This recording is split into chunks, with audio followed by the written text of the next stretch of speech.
What can I do for you?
Using gentle words to shelter me. Your words were like a dream, but dreams could never fool me. Not that easily. I acted so distant then, didn't say goodbye before you left, but I was listening. You'll fight your battles far from me, far too easily. Save your tears, 'cause I'll come back. I could hear that you whispered as you walked through that door, but still I swore to hide the pain when I turned back the pages, trying to find the answer. What if I cried my eyes out and begged you not to depart? But now I'm not afraid to say what's in my heart. 'Cause 1,000 words call out through the ages, they'll fly to you, even though I can't see. I know they're reaching you, suspended on silver wings. Oh, 1,000 words, 1,000 embraces will cradle you, making all of your weary days seem far away. They'll hold you forever.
Oh my god, speaking of white girl coded, Final Fantasy X2 just made me think.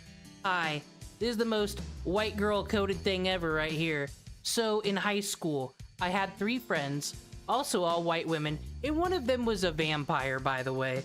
Just a vampire, cause you know, like, we knew she obviously wasn't one, cause she wasn't drinking anybody's blood or murdering anybody. She just, like, in the hallways at school, just like talked in a low whisper and talked about how, like, she needed to drink blood? I don't know. We thought it's very rude. Like, it feels like racism, you know? I don't know what we thought in our high school brains. Like, we're not allowed to question her about it, right? And then got the other one over here. She's too much into the Yu Yu Hakusho roleplay. Like, too much. I keep my RP and fanfic activities anonymously online, thank you. Nah, she does it in public and is cringe. And we're at the vampire girl's birthday party. She was a senior in high school, by the way. We were juniors. We were younger than her, vampire girl. And for some reason, she demanded we all had to sit there and watch all the cutscenes of Final Fantasy X2 that she unlocked. Like, I was like, are we gonna play the game or anything? Do you want us to watch you play the game? She's like, no, we can't play a JRPG. Those aren't multiplayer, this vampire told me. But you guys can see what I've unlocked so far. I never beat Final Fantasy X. I wasn't that into it at the time. But I remembered Return to Xanark, and I remembered Tidus and Riku, and I'm like, why the hell is there a pop singing girl in booty shorts? How'd that happen? And that's kind of what got me into Final Fantasy X. I'm just like, I just think back to the high school days. I can't believe me back then, who associated with vampires, you know, fucking supernatural beings. Who the hell am I? Who the hell am I to ever judge anybody?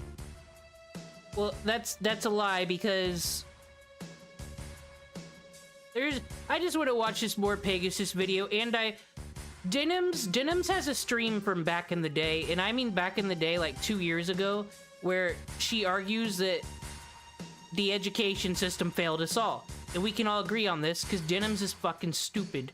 But I don't know if I'm gonna get much enjoyment out of one of her live streams, because she's kind of a horrible reactor. That's why she deserves to get sued.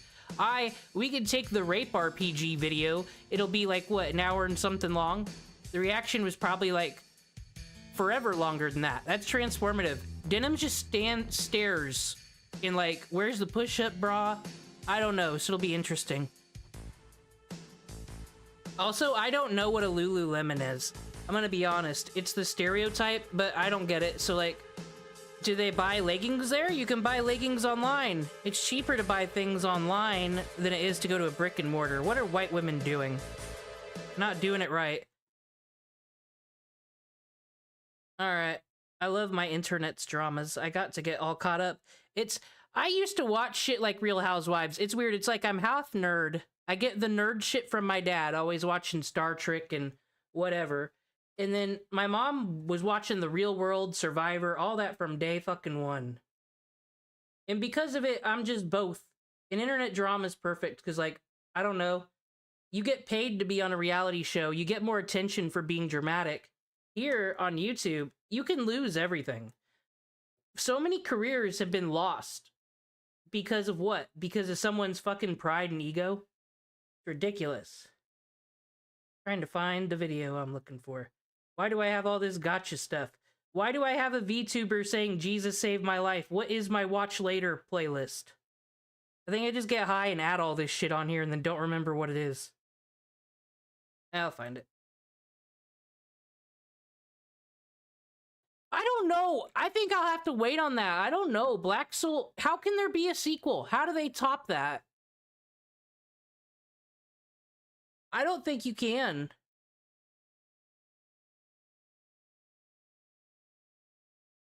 And like, what is it going to be? The anti-rape game? Because I don't think you can do horrible rape over and over again. I think it's lost its meaning by that point, hasn't it? So what's going to be the gimmick? It's got to have a different gimmick. Is it? No, everything I don't know. Why are we starting to stream this way? This is a female-friendly stream by a fellow female here. We don't need this violent speak. It's only cool to murder people in JRPGs, don't you know? Only cool to... Oh, dude, that'd be a hot debate. Someone saying, you know, because I think someone has a right to be offended by Black Souls, of course. Even though, you know, it's a media, whatever, I don't need to say this again. Someone would have the right to be offended. But would there be someone to argue, yeah, well, you know what else is wrong? Looting through people's chest in their house and stealing their stuff. That'd be a fucking debate for the ages. I don't know. That last cutscene, let's get to something more terrifying. Denims. Welcome back to a series It's so spicy, not ready yet. even One day I'm gonna figure out how to do this OBS thing. There we go. There's her beautiful face. You know what I find more horrifying than that video game and how icky the ending made me feel? I think it was a brilliant ending because it made me feel something. That's more than a lot of video games can do. It made me feel icky, but, it makes me feel gross that people watch this person. I mean, she's a waiting room Twitch streamer. This is true. They all sit in her stream and wait for Hassan's stream to start up. But, like, she has nothing to add to any conversation. She just has tits. Those are free on the internet, once again. I don't know. I don't get it. But I'm not a male either. I'm not a simp. I don't understand. hot ones took notes. In today's video, streamer Tectone has just been banned on Twitch again. Asmongold and Denims have both responded. Hassan continues to slander absolutely everybody. Caseytron is now blaming Asmongold for harassment. Ethan Casey Tron is my favorite of the white women, but I think she loses her argument of, oh my god, you're attacking the women, Ethan, and then turns around and, like, insults his wife. Like, why would... And he's suing you. Why do people do this?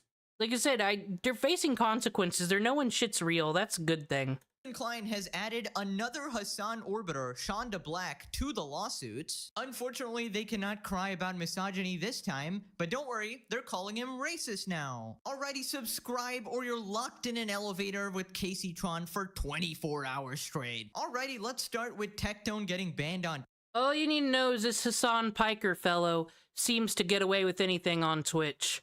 He says a lot of things, and then he gets called on it, and then his fans, like, call CPS on Ethan Klein's kids. And then these people all were involved, and now Ethan's suing them all for copyright shit to get back at him for, you know, calling CPS on his kids over stupid internet fucking fights.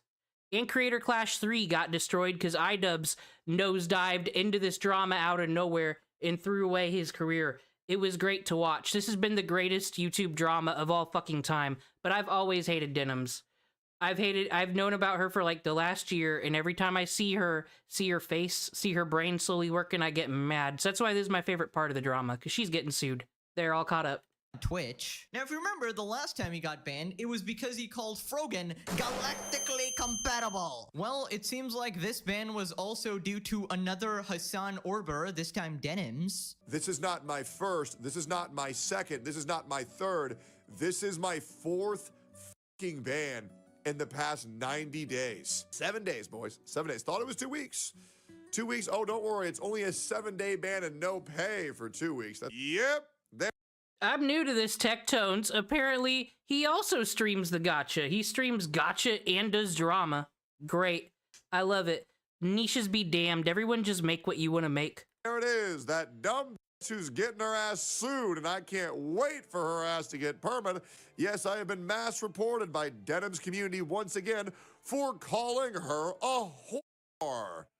Wow! Right, so just some context. Denims obviously in the past has called him a grapist, basically completely slandered him. So while some people may not like the terminology used by Tectone here, one of the insults is far worse than the other. In fact, life-ruining. So I think it would only be fair for the standards to be applied equally and the TOS actually be enforced. Wow, who would have thought? Enforce your actual rules. Now, suppose he got banned for harassment or something. In that case, both of them should get banned. Denim should probably get perma-banned for spreading false allegations. Now, So I think what it was is he didn't call her a whore.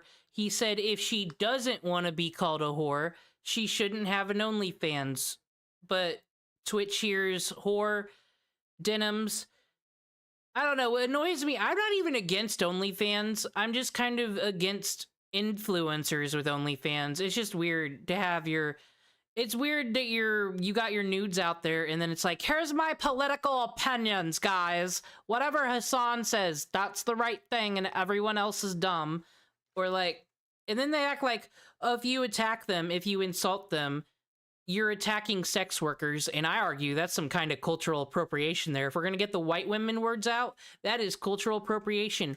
Like I said, I couldn't imagine being a prostitute. That just seems horrifying to me because you don't know one who, like, you know, works the streets, not like a brothel. That just seems horrifying, doing what you got to do to survive. And then these OnlyFans people that are just filming themselves from the comfort of their room, acting like they're on the same level, they're the same level of victim. Ugh. apparently Tectone is saying that he didn't even call her that. I mean, he sort of like played around it. I didn't even call her a whore this time. That's what's crazy. I got banned because I'm actually, I hate to say it, I'll explain it on a later stream, but I am a Keemstar fan, and it's because of, and I see it in Tectone too. I don't know, I just love it when, and Ethan Klein's getting it, this fucking wind of just energy and entertainment where they can just deliver once, like, you throw drama, you throw hate and insults at them, and it makes them stronger. It's pro wrestling shit, it's heel shit, I love it. she said she was upset that she was being called a whore, and then I said, if you don't want to be called that, don't have an OnlyFans. So I didn't even call her that. I got banned merely for saying, if you don't want to be called that, then don't have an OnlyFans. Is that not fucking insane. Right, so I'm not exactly sure about the semantics there. I'm not a linguistic expert, of course, but I think the general way rules are applied on Twitch is genuinely baffling to anybody with a shred of common. Random. So all you really need to do to be a commentary channel, though, is to have good takes. But I couldn't do it. I couldn't really do it other than streaming because, like, I do not have that collection of fucking SpongeBob. Like, that, it seems he is a connoisseur. He's got them all. I keep getting surprised by seeing newer ones he hasn't used yet. Common sense. My theory is that as long as Dan can goad to you, you're pretty much good. You get like a golden pass to do anything, anytime, anywhere. Keep in mind, Denims is still getting away with this despite putting bounties on people threatening to kill them. And apparently that's okay. 30K to anyone who'll make this dipshit disappear. I mean, if you just reverse the roles, imagine somebody did that to her. Somebody put a bounty on her. Everybody would be crying for her, like, oh my god, somebody is threatening a woman. But because it's somebody else, then it's just completely fine. Like, the double standards are insane on Twitch. Then he talks about how they got zero punishment. There's this girl called Denims who keeps on calling me a sexual predator, a abuser, a guy who beats women, and she's called me a rapist. Her buddy Hassan has called me a familial obligated rapist. Do you think Where the hell does Hassan come up with this terminology? Like I said, I'm from the SJW days. I know cultural appropriation. I never figured out what insert this coded means, I'm not gonna lie. But I knew a few. I have never heard of multi-generational rapist before. These kids. they got banned? No, soy Dora. They got nothing. They got zero punishment. Fucking zero. I explained to them why they're being called that. I get banned for 7 days again. I've even tried to clean up my language when talking about this. But apparently, I can't talk about Frogan. I can't talk about Hassan. I can't talk about Denims. I can't talk about any of them. Yet they can run my name through the mud 24/7. Hello, Dan Clancy here, Twitch CEO. I think there's only one solution here, actually. Tectone, it's... I keep wondering if Tectone, because he was explaining on another podcast, like, how much money he makes, and it's ridiculous. So then how much money you lose every time you're banned from Twitch. And I've always wondered, can you sue Twitch if you can prove they're showing preferential treatment? I'm getting banned because they like this team has the politics that align with theirs. Like, if you can prove that, could you like go after Amazon for discrimination? Could he be the richest motherfucker to ever come out of YouTube? But then, is anybody really entitled to make money making videos and streaming online? It's crazy that it even happens. Like, people be like, my video got demonetized, and I'm like, it's crazy they pay you anyway. I don't know why they do. I feel like half the words, I feel like the reason why we can't say suicide in thumbnails and stuff like that is just they just want as many loopholes to demonetize as possible. I don't even think it has anything to do with censorship, quite honestly. I'd sue if I could. Time for you to take off your clothes and start at OnlyFans. I, Dan Clancy, will be judging very thoroughly, and if you pass the test, you might get unbanned immediately, actually. But you must let me see the goods. Ring, ring, ring. Wait a minute, I've just gotten a call from the government. They're saying my room is a biohazard? Well, it seems my gooning pillow is corroding into the earth. It is poisoning the water supply. Well, I suppose I gotta deal with this. I'll catch you later, guys. Dan Clancy out. What the heck, Dan? Get out of my video, dude. Anyways, if you watched the previous episodes, you would know that Hassan in particular here implied that Tectone inherited the SA genes from his dad. Absolutely insane accusation that honestly makes no sense. Well, apparently he's doubled down on it again. In fact, right before this ban, he said this. Why is Tectone's egg ass trying to say you ruined your life, Lamau? Why are you openly admitting that you watch the rapist child of a rapist? Like, what is wrong with you? Generation. What is the reason? Because, like, I believe Hassan's 1000% fake. He doesn't care about any things he says he cares about. It's just clout, money, fame, name. And what I do not get is why don't you... He could just not acknowledge any of this. but he just has to. He has to drag all these people in the name in the mud. Why is that? Is it so his audience know to never become fans of those people? Because if his audience is fans of those people, it's just, I just can't believe this internet where we're all out here all together, the whole world's all opened up, but somehow we just segregate ourselves. We made so many little boxes and get stuck in all these echo chambers and hug boxes. It's so weird. Maybe it's just human fucking nature. I keep thinking the internet's the end of us all, but it's all just human nature. We just do the same shit everywhere we go, even in the cyberspace. Sexual assault. Who gives a shit, dude? Well, I mean, that was pretty clear by Hassan. It's not even implied anymore. He straight up just said it. He said the R-word child of an R-word. Very interesting, Hassan. I mean, you're just lucky that Tectone is not Ethan, because your ass would be sued immediately. Now, I don't know why Tectone won't do it. Maybe it's too much of a headache. Maybe it's more fun to see him embarrass himself. But it's just crazy you can just say. Well, I think he should sue Amazon. I think the reason no one wants to waste time with a defamation because they're hard to fucking win. But honestly, everybody involved in the drama, even if they're on the bad side of the drama, they all make bank during the drama. All their views go up, all their comments, all their engagement. No one walks away from the drama poor, and I think a lawsuit takes years. It can for this type of shit. And like, no one's gonna care in a couple years. That's the truth. Like, no one cares about lawsuit results. I think that's what it is. Like, why bother if it's not going to get you clout? Like, Hassan, everybody on the internet has a fucking, like, 5-year shelf life. Hassan's gonna fall, and then he's gonna be nobody. So by the time the lawsuit would end, it doesn't even matter. No one's gonna care anymore. Say the shit and get away with it. And Hassan constantly complains about people misrepresenting him, taking him out of context, and then he just casually calls people grapists. That's not normal, man. That can ruin people's lives. Now, if you remember, last time we talked about Tectone's ban, he apparently compiled a certain folder and sent it over to Twit staff. And we had a bunch of theories about what it was about. Well, he finally revealed what it was. Inside of this folder that I made with the help of my mods, I had a plethora of videos and screenshots that went on for quite a bit, ranging from everybody from Mike from PA, Hassan, Denims, Frogan, Casey Tron Minx, just to name a few, with wonderful little clips like this.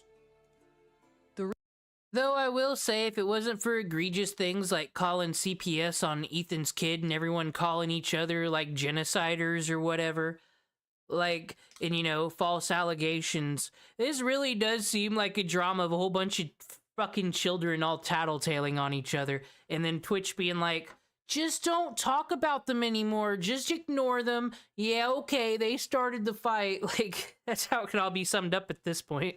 The reason Tectone can't sue me is because he did that shit. Clips where Denims is saying that I'm a rapist and I can't sue her because, well, she believes that I did it. Clips where Hassan is calling Asmongold a pedophile. Clips where Denims is calling me a rapist, a pedophile, an abuser. Going in on Nuxtaku, going in on Mudahar, going in on all these streamers, all of these streamers going in on all of these, content creators with complete blasphemous language. Alrighty, so my guess was pretty close. I said last time that he might have compiled every transgression that Hassan has done, you know, his violation of TOS, his slander, and just sent it over to Twitch. Turns out it wasn't just Hassan, but a bunch of other people as well. Now, personally, I do think this was kind of pointless. Obviously, they already knew what was going on. They know that these people routinely violate TOS. See, this is what I mean. Do you turn on MSNBC or fucking Fox News? Is anybody wearing this? They had on Fox News one of the anchors. I think her name was Gretchen. She was like actually like a fucking Oxford graduate, journalist, all this. And she actually sued Fox News because they made her act like a dumb fucking, blonde. Like that was her role in the thing. And like, I guess she got a sue for that. But I don't even think they'd go this far. Like, this is what I need when I hear about the conflicts and war in other countries. literally just don't care. I think it's time to face the truth. These people aren't just extremists. They agree with Hassan. They probably agree with the terrorist support as well. That is just what extreme politics does to your brain. It completely rots it, rendering you unable to think with common sense. Am I surprised they completely... Well, being the history knowledger of drama, it kind of does matter. It's not like it's not like just Hassan's gonna benefit from it. I kind of think Hassan needs called out by Asmongold, by everybody, because he's kind of gonna mess with their money if he keeps his stuff up. He's been making mainstream media get into ADL on him for the things he's saying. And just like dramas in the past with Adpocalypse, the Elsa Gate, it's like when the mainstream media talks about YouTube and Twitch stuff, it's time to scatter, bad kids, because all Coca-Cola knows is bad things are being said here. Oh no, gonna pull all my money out. It's gonna pull all the advertising out of Twitch if they don't clean house soon. So I kind of think all this drama is also a warning to a lot of people. Ignored this entire folder of Hassan and his orbiters committing, you know, TOS violations. Nope, not in the slightest. What you actually should have done, as I did mention last video as well, you should have sent Dan 1 terabyte of gooting material. You know, give him something he can actually work with. Listen, that is the strategy, I'm telling ya. Then he leaks his Discord messages with the Twitch staff. These are messages with official Twitch staff. I completely get it. Trust me, you should report her and send me whatever clips. And by the way, this is me working with the one good mod that Twitch actually has. Or send me whatever clips or tweets you feel are violative, and I can report them myself and bring them up to the powers that be. It's the same situation as the Frogan thing, and you know it is. You know how many people were talking about Mink 72 hours ago? 0. Yes, 100%. But bro, her tweet had 1 million views out of nowhere, and told me to ignore something that big after she went after me and my family. Same thing with Denims. And you've reported. I still don't know much about that VTuber culture, but so they got the debuts, that's when they get their VTuber model, and they're like, I'm a fox, and I like this and that, and then they got graduation. That's when they leave forever to go fight the space aliens, and you'll never hear from them again, right? I almost feel like Twitch should just graduate its streamers, like these fucking Casey Trons and Just a Minx, like they're old head almost. Fucking just every 5 years, just ban everybody and start over. That's what I'd fucking do. Just get rid of all of them, then you won't have to worry about this problem. By the time anything can really bad happen, they'll be gone. Reported them both on Twitch with the links and stuff, because it is according to our guidelines that we will perform action on or off platform behavior, which means Twitch would, in fact, if they thought it was bad, whether the action was committed off the platform or on the platform, you would get banned if Twitch thought it was bad. We will action all. But what I honestly don't understand is why do they keep going back to Twitch after being banned? I'd just be like, fuck you, I'm gonna take all my business to YouTube. I'm gonna take all my business to Kick. I don't get why Tectone would just go back to Twitch, because that's where his fan base is. I don't get this Twitch either. It looks like the super chat rates on both YouTube and Kick are better. Why wouldn't you just go to the one that gets you more money? And if you're a viewer, I'm never on Twitch. Because sometimes I want to watch a stream, sometimes I want to watch a video. Here on YouTube, there's both. They're all there. Like, I'm just more of a YouTube user, I guess. I say they should all just leave Twitch. I think, like, they should just get a protest, a walkout. Everybody just go to Kick, whatever. On or off platform behavior if it's egregious enough. Labeling people rapists, pedophiles, abusers, going after Asmongold's dead fucking mother. I mean, this is the equivalent of talking to like bots or customer service. Obviously, this person is just going to tell you exactly what you want to hear, but behind the scenes, they don't have power to do shit, even if this was one of the good Twitch mods or whatever. That's just kind of how it is with these sort of situations. It is blatantly obvious they have an agenda and they just want to push their own narrative. And rather than let Twitch be a platform for gaming or entertaining streams, they just want to turn it into this weird. And isn't gaming like Twitch's bread and butter? Why do they even give a fuck about the politics sector? Does like politics even get like a fraction? Well, it probably does. I don't know. I just heard that election seasons when politics are popping and no one cares after that. It's like a third of the audience is left.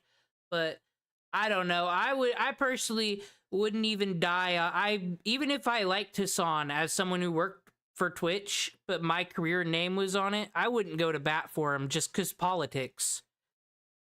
Weird political pushing agenda echo chamber with the side of OnlyFans, I guess. And that's pretty much why Twitch is completely cooked. Appeal sent. Here's the info on Hassan and friends, or should I send it elsewhere? This is great. I can try to pass to the powers that be. Nothing was done. With this, we have 100% assurance that Twitch is okay with terrorist sympathizers. They are okay with people breaking the law. They are okay with people labeling people as criminals, attempting to defame them, harass them, ruin their life with false allegations, as well as go after people's dead parents. And they are okay with all of it as long as you are pushing a leftist extremist agenda. Yeah, your first mistake was thinking that this is actually a fair process. I mean, this is basically just confirmation of what we already knew. We knew that Twitch was okay with all of this stuff. To pretend that they somehow hadn't seen it is just completely delusional. This stuff always goes viral. Yeah, true. We can criticize Tectone on that. Did he think that it would make a difference? Like, clearly, the lines have already been drawn in the sand when you got banned for calling someone fat and then not calling someone a whore. What'd you think? Viral on Twitter, and they obviously keep a close eye on that, considering they police off-platform behavior as Wait! No! Is she wearing a fucking hoodie? Her tits aren't out? Is it true? This is the first time I've ever fucking seen this. Oh my god. as well. Dan Clancy's self-admitted literal favorite streamer is Hassan. He obviously keeps up with what he's saying and doing. The whole performative gesture of the 24-hour ban for Hassan on his day off, that was literally all for PR. Hassan literally has some of the most crazy violations ever, like open terrorist propaganda. It is so obvious they do not care at all. And if that wasn't bad enough, they do the most spit-in-the-face thing ever and tell him to just ignore them. Ignore these people trying to literally ruin your life. They sent me a Haven't we all been there with siblings and our parents? Just ignore them. Fucking sick of listening to it. It's probably Twitch's actual thought on it. DM on how to deal with this. And they told me to just ignore them. That's their solution. To have people send me career-ending false allegations, going after my friends, dead parents, and just ignore it. What type of disgusting fucking monsters do you have to be? Once again, whatever, content creators, rah. A Reddit mod might be getting sued. That's the story. That's the real story here that people need to focus on. One of these motherfucking snark Reddit people has to go to court, answer for their Reddit crimes. Not karma court, real court. That shit needs live streamed. I think More Pegasus even said that. To expect me to be able to be defamed, slandered, have my livelihood ripped away from me, have them go after people who I care about so much, more than I care about my fucking self, including their dead parents, and say, well, just ignore them. That's not how this works. I would be able to fucking ignore them if you did anything. Right, so let me get this straight. They want him to ignore being called a rapist. But somehow, Frogan cannot ignore being called fat, and Denims The whitest woman here, Frogan. cannot ignore being called a hoe. I mean, just the level of double standards here, it's not even equivalent. Like what Tectone is saying, you know, it might be crude or rude or maybe even consider harassment, but at the end of the day, they're just sort of like descriptors there that kind of sort of fit, not gonna lie, and it is nowhere near legitimate criminal accusations. And these are being pushed by some of the biggest streamers on your website. They should be accountable for their actions. And you absolute clowns should be enforcing your flippin' TOS. That's what makes a website fair. Then he talks about how this situation has just ended up helping his career. You are pathetic. And the only thing that you're doing is you're going to make me grow.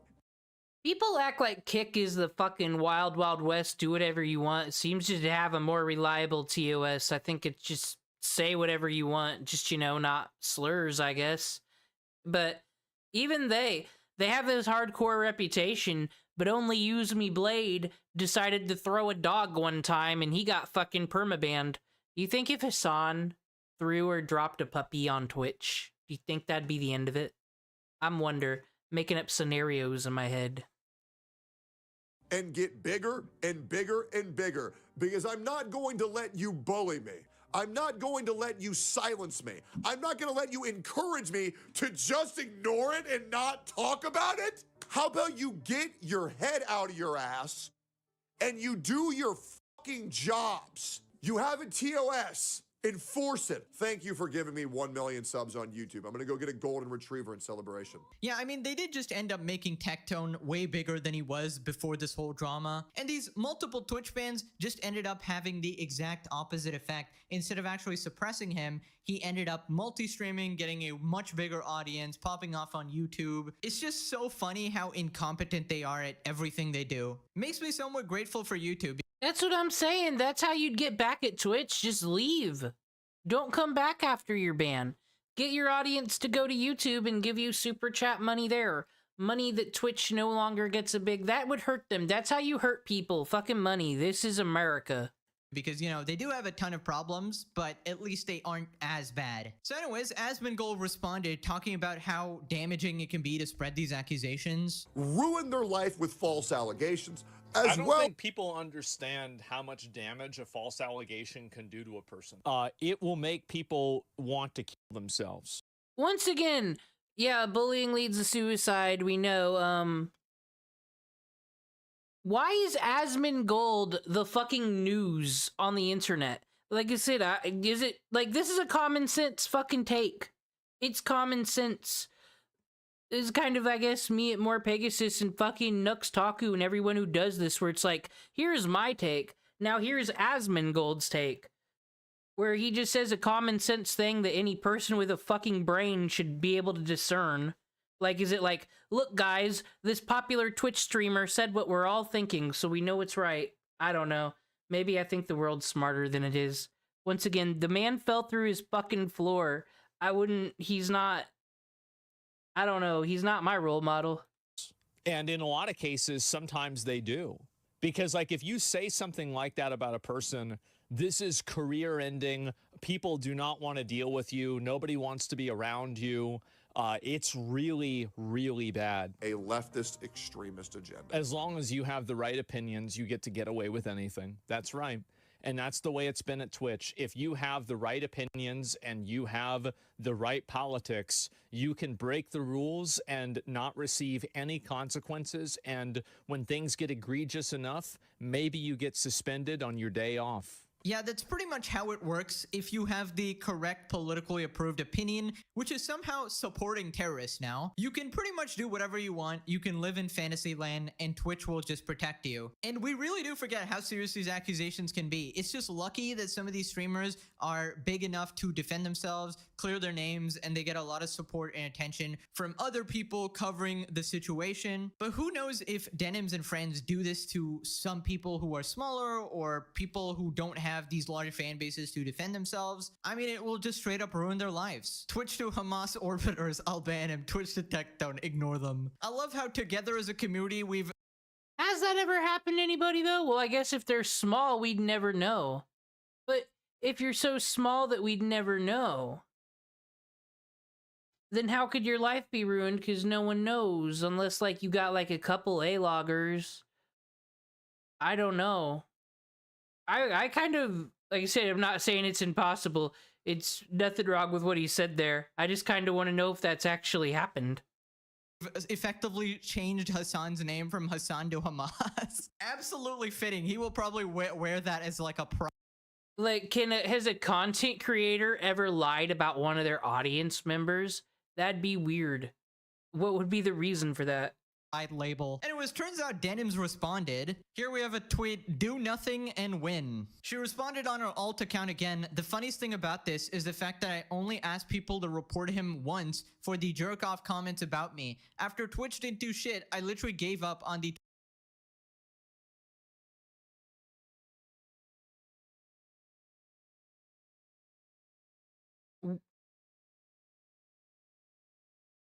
I have nothing. I just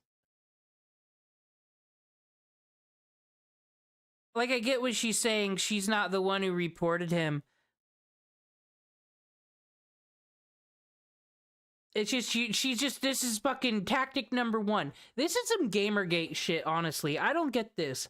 The fucking, I say we are fucking equal in this country because women be throwing down as much shit as the men do. Half the fucking time, like Frogan started this whole war, first of all, and then Denims is responsible for the CPS call by proxy. Like, they're the ones that fucking start the shit. And then the second when they get fucking called on it, harassment. Oh, everyone's harassing me, and it's like, but you chose to be a public figure. You chose to get embroiled in drama. You chose to set the stage.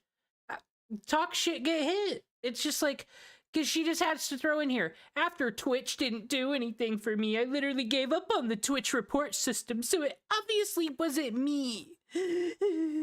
Twitch report system. Now that I'm doing nothing, he can't stop getting banned. Yeah, I am absolutely not believing a word she says. Not gonna lie, she is pretty much a proven compulsive liar at this point, constantly twisting the narrative, like what she did to Ethan. Also, I find it crazy how you complain about being sexualized after literally doing it to yourself all the time with OnlyFans and such. Again, never condone any sort of harassment, but I just find it hypocritical. Admits to stealing copyright content and now admits to effing with someone's income maliciously. Can we say class action? When Ethan called her the queen of cell phone, he wasn't lying. Here comes the public service announcement. If you ever get served papers, if you ever get accused of a crime and have a trial, shut the fuck up and get a lawyer. Don't do what these people are doing. Do the opposite of everything these people are doing. It's not great. Apparently all the Hassan Orbers are coming in. We got Mike from PA, the Omega Sim, saying get him off the platform for good. Now, after Hassan called Tectone a rapist, people are also bringing up the Hassan clip where Hassan said it's okay for college girls to get literally violated as long as they're rich. If you have these millionaire, billionaire, wasp fail sons, at least taking them out of other. Is it? No. I mean, Pegasus is it? No. Because I was just thinking, I wasn't even listening, kind of, because I was just thinking, though, fucking Hassan, I cannot believe he's such a fucking liberal, leftist, feminist icon. See, well, because, I mean, that's what comes with the liberal tag, right? You love everybody, everybody's equal, and everybody needs lifted up, yada, yada, yada. But then you turn around and be like, yeah, okay, so maybe those women can't film TikToks and they get in trouble if they do in that country. But since when does TikTok measure liberty? Oh, so because you can't go drink your Starbucks with your hair out, you act like you're oppressed? Yeah. Just like... He's a fucking I dare I say, fake feminist. He will not... Unlike the animes, if you dropped a handkerchief on a subway, that Hassan Piker would never be riding, but if he was, he would not pick up the handkerchief or offer you one or give you your keys back. He would just tell you about all the views he has. That's what this fucker would do. Bringing up the Hassan clip where Hassan said it's okay for college girls to get literally violated as long as they're rich. If you have these millionaire, billionaire, wasp fail. You're rich. How does his audience... Ugh, I don't understand. You know, because you could argue if you're Hassan and you really want to save the world and stand up for your values, why don't you sell the fucking Hollywood mansion and go fucking move to Midwest, get a house for like 200 grand, move your base of operations and your stream there, and be like, oh, I donated all the money to save the world. Because to me, if you really cared about the values, that's what you do. Why do you need a mansion? He doesn't have a wife or kids. He doesn't have a family here. I think his parents might live there. But, like, you don't need to live in fucking LA and pay that rent. I'm sorry, there's no fucking heroes. Sons, at least taking them out of other colleges so they can... How does he have so many fans? Apparently, women find him attractive. I'm a woman and I don't. Honestly, though, I think he looks way fucking better without these glasses. And they're fake glasses. They're not prescription. He just wears them for the look, but I think it makes him look worse. I don't know.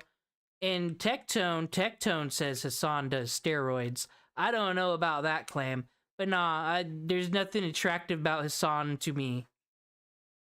I just don't get how, so like his audience is mostly women, but he's out here saying these things about women, so I don't know what's going on. Can only do date rape to other billionaire, millionaire failed daughters is like, in some respects, you know, from a utilitarian perspective, of course, a little bit better. You know what I mean? Like taking these guys and putting them in a pen with one another is ultimately getting them away from the broader society. Yeah, classic Hassan clip there. So if you're a rich girl, it's okay for you to get literally raped. And somehow, this guy's fan base is all far lefty, extremist, liberal women.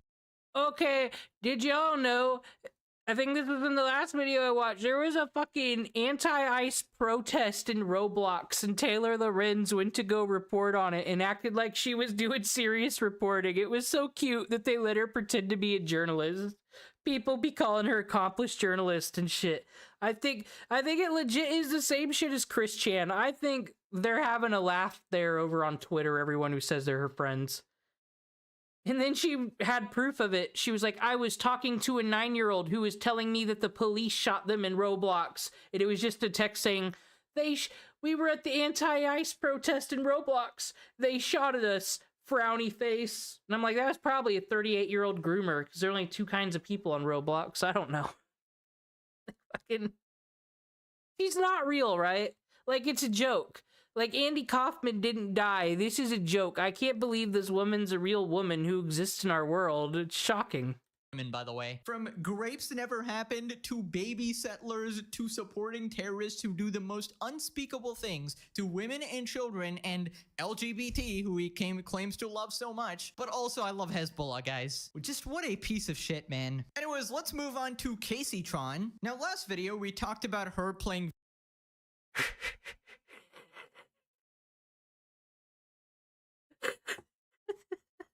I don't know why. That I was aware of Denims and Frogan. I didn't know nothing about Casey Tron until she just started crying with a Taco Bell bag. What the fuck?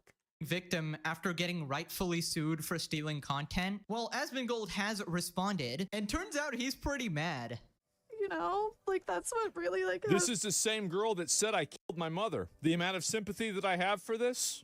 0. You get what you fucking deserve. Ethan W. Huge Ethan W. Me like so freaked out. That's right. Like, and I know people are gonna be making fun of me for this. I'm not making fun of you for it. I'm just saying that you deserve it. You deserve it. By the way, if you didn't deserve it, you wouldn't have gotten served. And it's gonna get worse. And I'm just so fucking tired of constantly being harassed by this shit, you know? Like, then you should stop. I can't believe out of these 3 women, these 3 great women, not one of them decided, what if I just didn't go online and talk shit?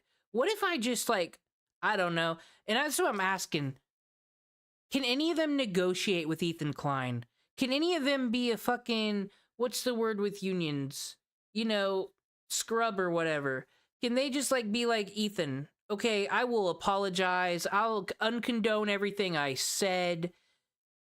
Like, I will leave the internet. What you want is the end of our careers. I will leave. I will make it right. I'm out of here, because this can be some life-ruining lawsuits for these people. I doubt it. But just what amazes me is just all 3 of them doubling down. I don't think they all can. I think one of them's going to break. Or they're going to start betraying each other, because they all 3 got GoFundMes up. They all 3 can't get money from Hassan's audience.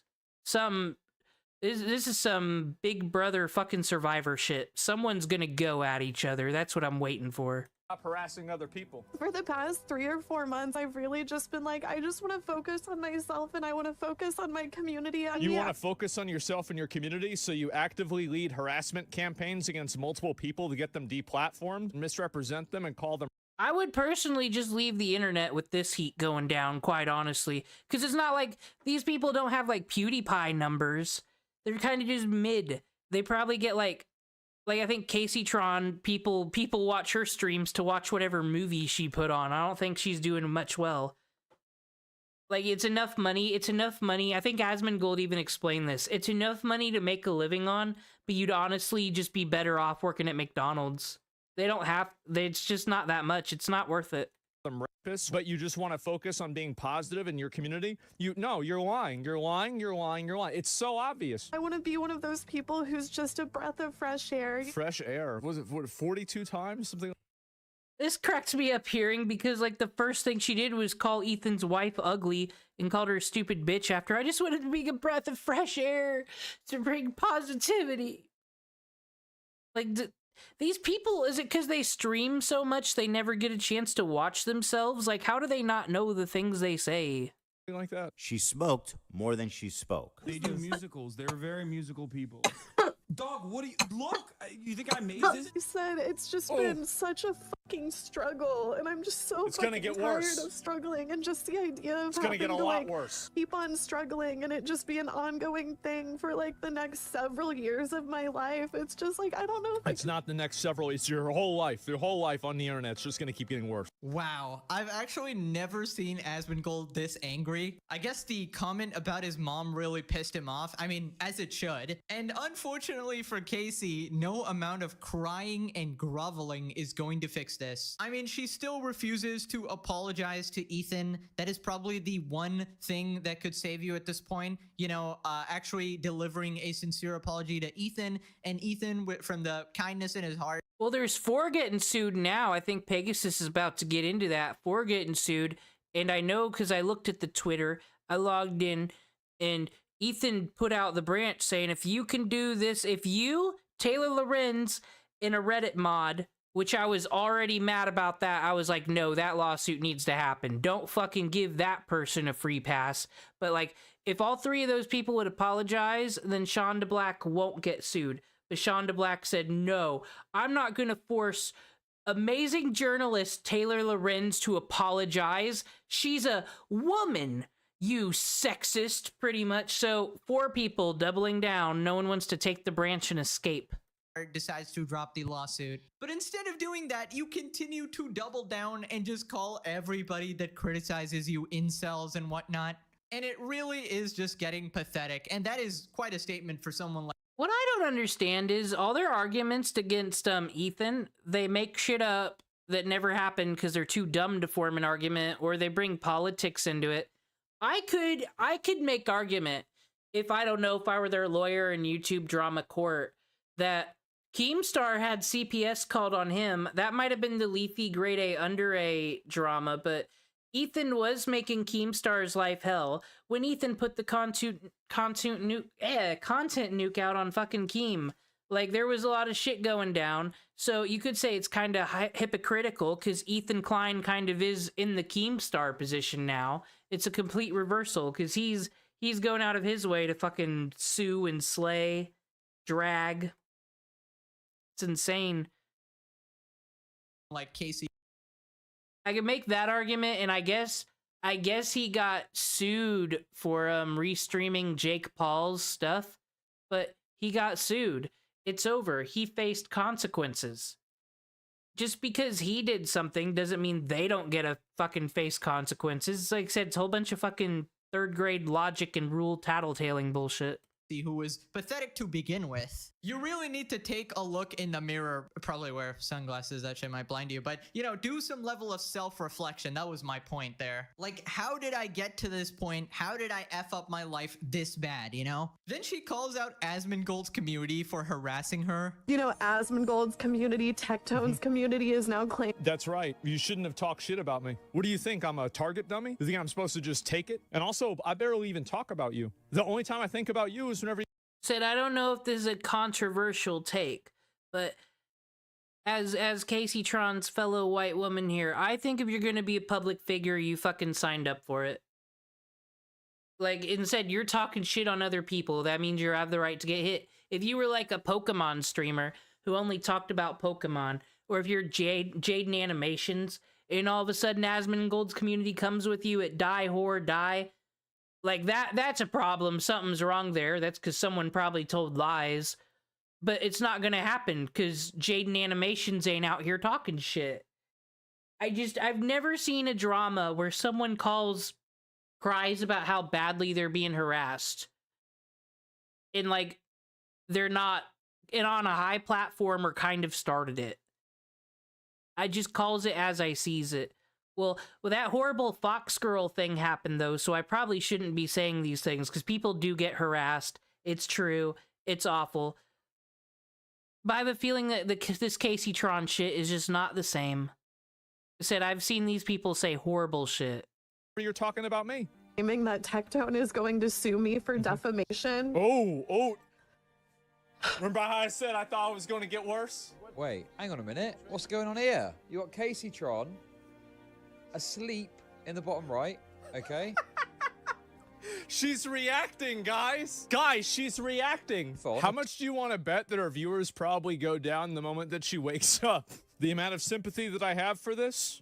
0. You know, Savage Asmongold is a very rare occurrence. Usually he's super sort of laid back with this sort of criticism, but this is actually a rare treat. He is absolutely not buying the bullshit. And man, I hadn't even seen that clip. Her literally being asleep when watching videos? My god, dude. Now, is Tectone going to add to the lawsuit? I don't know. He has a laundry list of people to go after, from Hassan, Danims, Casey Tron. It's kind of take your pick at this point. But regardless of what happens, we will be there, as always, watching with some extra buttery popcorn. Anyways, let's move on to Ethan adding Sean DeBlack Okay, this is the breaking news shit. Let's go. To the lawsuits. This is absolutely hilarious gigabrain move by Ethan, considering their entire criticism of him was being a misogynist for suing 3 women, right? And now he's just added a guy to the lawsuit. I'm telling you, real life and slop content is better than actual TV shows right now. So Ethan posted on Instagram. It's true. It's a lot. The problem with internet drama is you can't explain it to real people because they need all the clips and shit. That's how misinformation happens most of the time, really, is people not fully understanding the context of everything, and it sucks. Because that's why all these streams and reactions and all that shit's great, because there's no one else to watch this shit with. No one in real life cares, but it's amazing. They don't know. They don't know.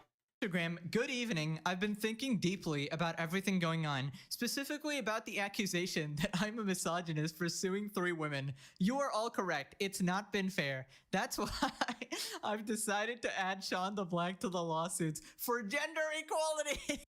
Ethan, did you see his username? You can't do that. Yes, he's a man, but he's a black man. Ethan, you have to sue a white man now. It's the only way to make this fair.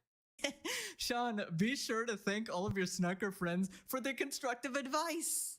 Absolutely brilliant gambit by Ethan. Not even the Sicilian attack can match up to this strategy. Truly genius, 1 billion IQ. Karma's a bitch. He's coming for them food stamps. I hope Sean laminated that race card. Ethan is straight up pitting the Snuckers against each other. You know the best part? There's gonna be a 4th GoFundMe. And now they're all gonna be like mad at each other. No, donate to me, not her. Now people are obviously doing the most. Yes, it's gonna happen. They cannot stay united. It's gonna start breaking. Because, like, technically, who's more valuable to Hassan? Frogan is the moderator. She's I think, both the Discord mod and the Twitch mod. What does Jenims offer him, really? She just kind of, I don't know, corrals his chat in her chat room and then raids him. I think Frogan's actually worth Hassan's time supporting and sending people her way. Or maybe he won't, because I heard his chat hates her. Sean DeBlack, I don't think anybody's going to care about, to be honest, because he came in late. And everybody asked during the iDubbbz video, Sean who? So I think he's getting smoked. He might be the one to turn. He might be the one to turn, and then he can be the bad person who turns on all the women. You can't... Oh, it's the greatest show of all time. Most predictable thing, calling him racist. Creepy Klein adds black man to his list of victims for equality's sake while on vacation. Time to add a token cis white male for equality's sake. Mike from PA, where are you at, buddy? Absolutely legendary. Yes, Mike PA is the white man we've been waiting for, but I don't think he did anything copyright related. just a whole bunch of defamatory things. But I honestly don't think they could sue Mike from PA because the judge will be like, well, that's a crazy person. He can't stand trial for nothing. He can't go through no court proceedings. Dude. And if he tried to sue a white man, they would call him a typical Jew. All these people see is gender and race. Everything is attached to identify regardless of their actions. Yep, because these people are actually racist and sexist. They don't see people as anything other than their skin color. Now, Sean DeBlack responded, this person quoted, Ethan decided to sue a black creator instead of being misogynistic. Why?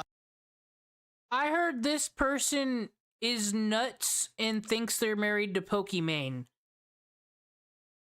Show bow. I heard that on the streets. On vacation overlooking the ocean on his birthday. What a legend. And Sean's like, the frick? Now, apparently Sean is mad at his Hassan Orbiter friends for snitching on him. I was like, why y'all dragging me into this? People be like, oh, why is he only suing women? Which I'm like, okay, fair. He's like, yeah, Sean the Black reacted to it. He didn't sue him either. Why are we dry snitching? It's like playing hide and seek, right? And your boy gets found. And all right, come out, bro. They found us. Wait, did they snitch on him? Did they write Sean DeBlack isn't getting sued? Meh.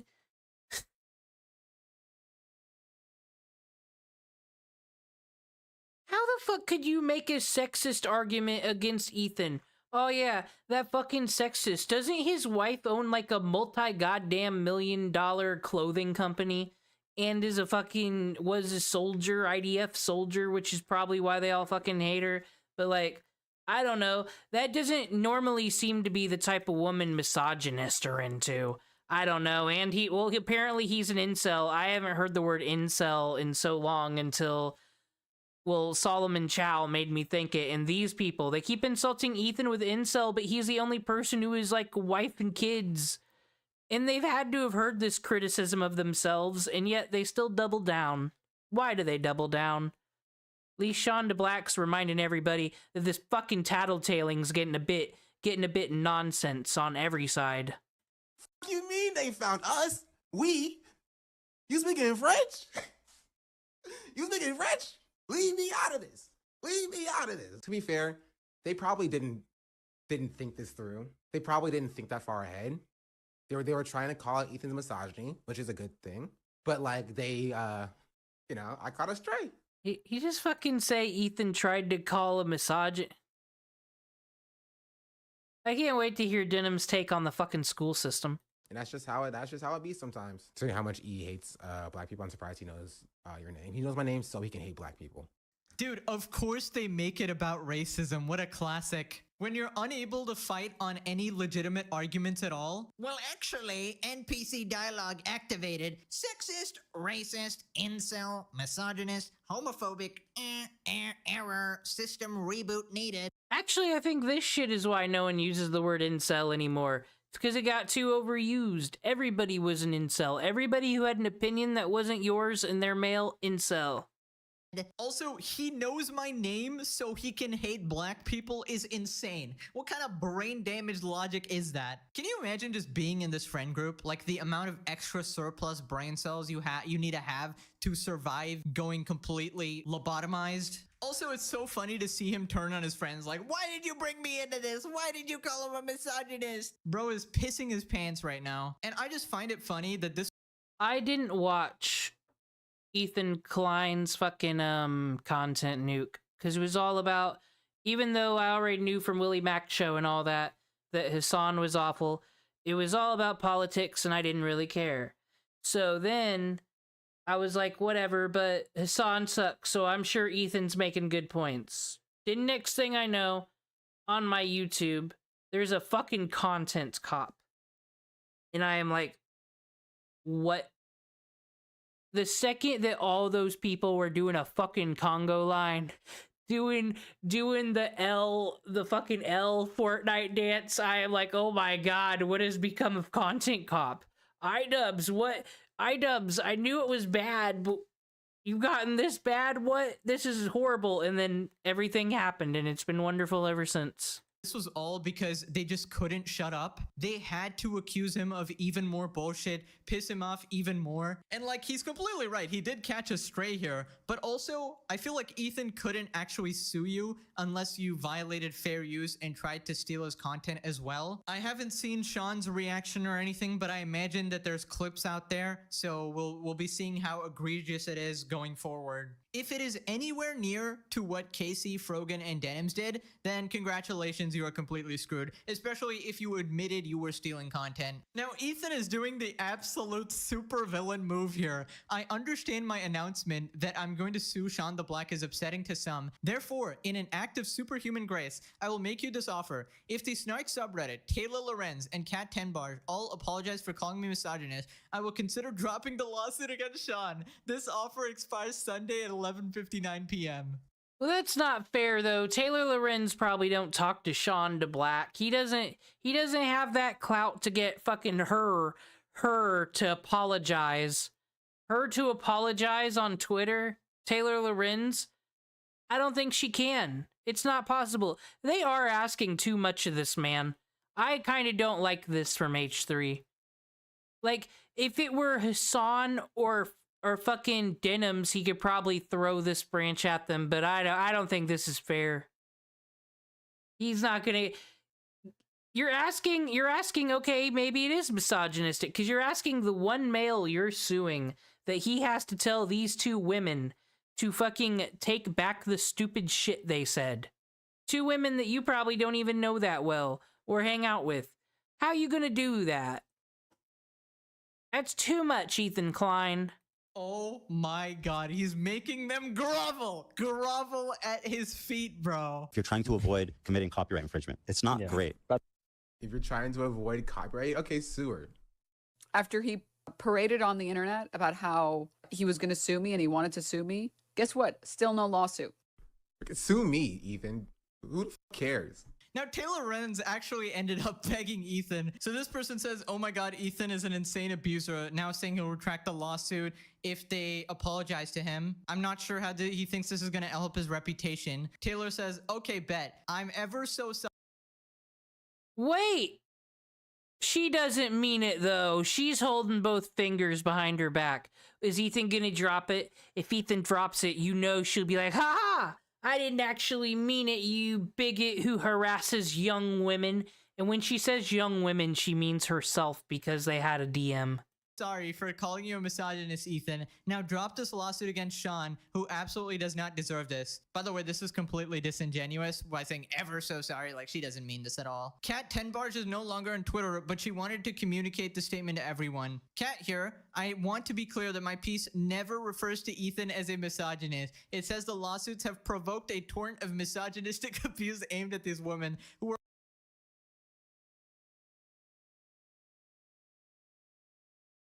You're supposed to be the fucking news, Cat 10 Bars. This wouldn't have worked in fucking... I was on the high school paper. I don't think this... No. Like I said, I'm not a fucking journalist, but I took high school journalism, and I do remember fucking AP style up in here. You're supposed to be more to... Have provoked a torrent of misogynistic abuse aimed at these women. So what you're saying is... Because of his actions, a lot of harassment have come their way, and that's true. And by harassment, it's probably just everybody saying, what a stupid bitch, and on the Twitter fucking replies. So that's true. Why'd you have to say it that way, though, Cat 10 Barge? There was a million other ways to write that. That's what I'm saying. These people contribute to their own fucking drama, always. We're already frequent targets. We're the latest gift to the misogynistic cesspool of the internet and are catnip for the misogynistic ecosystem. I'll apologize for something I didn't say if it saves someone else from being financially destroyed, but I think this latest move proves the point of everything I did say. That is not an apology. You think this is gonna work? This is basically Hassan doing that. Well, I mean, I don't think she has to apologize. It was just a mistake, and she's not saying he's the misogynist. I think that one's a stretch. I didn't read the actual article myself, though, so I don't know if that is what she said, but that's what she said, though, then it's not malicious. She just fucking wrote it stupid. There. I'll stand up for someone. that same thing, you know, like oh, you know the shooting, you know this guy who shot people, I didn't say it was a false flag, but it would have been the perfect false flag. I'm not saying he's a misogynist, but you know, everything pretty much lines up. You know, I'm using the word misogyny a lot, but actually never calling him that, guys. Not sincere at all. No retraction over published articles either. 0 out of 10. Neither are apologies. They can't even put their egos aside to save one of their so-called friends from financial ruin. Wild. Ethan responded, sarcastic non-apologies will not be accepted. Snark, I need a mod to sticky a post with a heartfelt apology. Do this and I will tear up the complaint. I'm 100. I love how only Sean DeBlack will get saved, though. Only the male, that's what I'm saying, only the male gets a fucking lifesaver. I can't... Fucking... How do we know Taylor Lorenz didn't mean it? Like I said, her fingers are probably crossed between her back, but like, does she know that she's obvious, that it's so obvious that she's not caring? Does she know? I'm curious. I need to look up more about Taylor Lorenz. I think she was around during like the Gamergate days. Like I've heard of Avocado Toast Girl, so that was her. And then I never heard anything else until she had the tweet about how it's cool to make fun of 9/11, don't you know? That's the culture now. All the kids have 9/11 parties or some shit like that. And I was like, what? Who the fuck is this? They're not a journalist. Get out of here with that. 100% serious. Dude, Ethan basically has them by the strings. It is actually crazy. So Reddit responds, who the F does he think he is? The guy that's suing you. Now, the funny thing is, right before this, Taylor was continually calling out Ethan. So obviously she doesn't mean any of this. So somebody tweeted, no way, Ethan Klein has been on literal vacation on his birthday this entire time. That's wild. Hassan really did a number of this man's brain. How could he do this to Ethan? Lazy day in paradise with my wife. Thank you for the birthday wishes. What are you even talking about? Taylor responds, imagine being a multimillionaire who lives in a massive multi-million-dollar mansion. You're talking about Hassan? Yeah, all this fucking rich people drama. How do rich people have drama and then like diss on each other for being rich? It makes no fucking sense. Is their audiences so fucking stupid? Like, how can you be a Hassan fan and not think he's not rich when he's wearing fucking Rolexes and Gucci's and shit all the fucking time? And then you see him wear the fucking Gucci's and all that shit. And then he'll be like, can you believe that Ethan in his multi-million fucking dollar mansion? He does it several times too. There's not just one example of him being a hypocrite. It's like every other day. That's just a thing. I don't like hypocrisy. Like, even if I ever lie or do anything bad, I know that I did something bad. I just can't. I don't get the pathological liar people that can just fucking justify their shit and act like no one saw them steal the cookie out of the cookie jar. We saw you do it. That's why this drama's fascinating to me. All this stuff we be seeing in the clips, and then they just act like it never happened. On here, occasionally leaving your elite gated community to go on expensive luxury trips with your partner and being on Instagram at all. I genuinely cannot comprehend this level of brain rot. His life is one that almost no normal person will ever be able to afford. Why is he online at all other than to occasionally promote his show? You can say this about Hassan. It makes no sense. You would not catch me near the internet if I had a view like this. Dude, she's such a hypocrite. It's crazy. If I ever pay off my medical debt and become rich by some insane grace of God, like, are they so dumb? Are they not hypocrites or just so dumb that they don't fucking know? Like, I think it's fucking, you call that, yeah, if I ever pay off my medical debt and become rich, you don't have to be a fucking journalist writing about Roblox. You could go be a day trader. People could become rich. That's what's great about the fucking country. Just work harder. I'm not saying it's gonna happen, but you have a chance. And you know what's not gonna get you there? Complaining, fucking bitching and hating on other people. I don't know, maybe my mind just opened up to the nebula. I find most social media, I was wowed by social media in the MySpace days.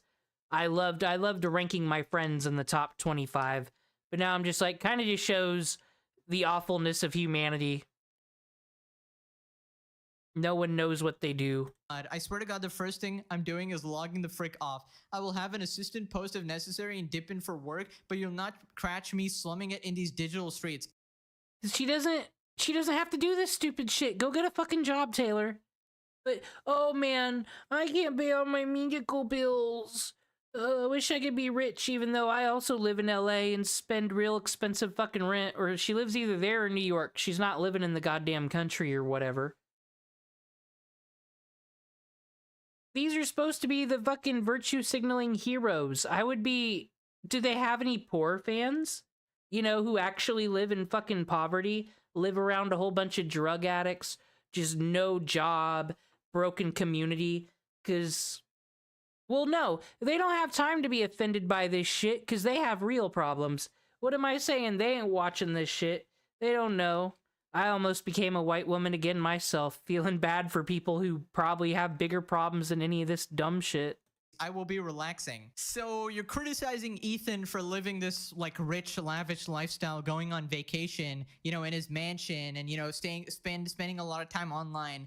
Whereas Hassan, who does the exact same thing, you literally gush over. I mean, imagine being as broke as Taylor Lorenz and spending your time on Twitter glazing Hassan 24/7. Imagine thinking Hassan is actually unironically a good person. This person is not serious.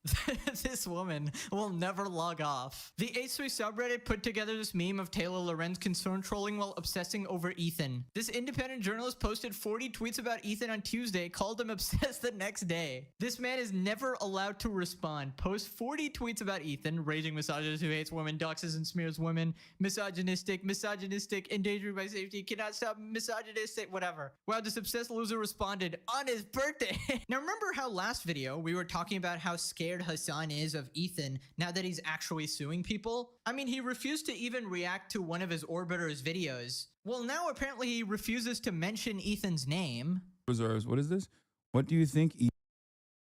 YMS has a video. I think most people know about it. It's on Kimba the White Lion and how many people have fallen for the lie that Lion King is a ripoff of Kimba because we just bias. You want Disney to be the evil corporation that stole from someone, and it's just a whole bunch of fucking manipulation, right? I think that video should be shown in schools because it has nothing to do with politics, has nothing to do with the news, but it breaks down how you can be manipulated. And I don't even know if Adam knew that's the message he was selling with that video. And ever since then, like, I've always known about media bias and all that shit. I'm not a smooth brain, but it's just because streaming seems harder. This streaming 10 hours a day bullshit these people do. You can't hide yourself. You can't play a character for that fucking long. So yeah, of course you're gonna say stupid shit and be proven you're the hypocrite you are. Yet they go for it. They have to have this job, do they? At least if you're a YouTuber, only do videos, you can at least, you know, cut out all the ugly parts of yourself. You can present only the good part. Ugh. Like I said, the life these streamers walk. Ethan will say about this? Ethan? What do you mean? Ethan Nestor? He's a homie. He was at the Ice Out of LA protest with me the other day.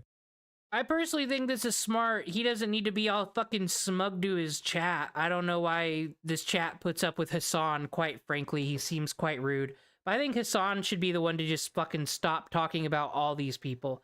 I don't know why he needs to respond to the chatters or like, do you know what Tectone said about you? Like I said, he's benefiting from the drama too. Maybe Hassan knows his career's on the outs and he's just trying to milk all the drama on his way out. He can never admit he's wrong. Hassan's trapped because his audience can have crazy people that'll kill him in it. I think that's why Alex Jones had to take his lawsuits as well. If you do crazy radical things and you friggin' always tell people the world's ending and raise their temperature up to 11, you're gonna have some unhinged people in your audience that aren't gonna like hearing that everything was a lie. For their own safety sometimes. That's an element that no one really discusses with these dramas with people like this that do the politics stuff. I don't know what that has to do with anything. Yeah, somebody is absolutely shitting their pants right now. Bro does not want to catch a lawsuit at any cost. And you know it's bad when Hassan, the guy who literally slanders people on a daily basis without a worry in the world, is actually scared to talk about you. Now, apparently the H3 Snark moderators are in even bigger trouble than Casey Denims and Frogan because they... Is that the Reddit moderator? Is that him?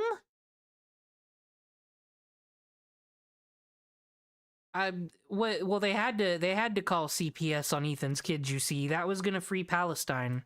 Actually ended up being named in 3 lawsuits instead of just 1. Ethan once again offers amnesty to past and present H3 Snark mods. A big list where they, have pinned posts entitled Content Nuke, Where to Watch, and Discussion. So the issue here is that they are inducing copyright infringement.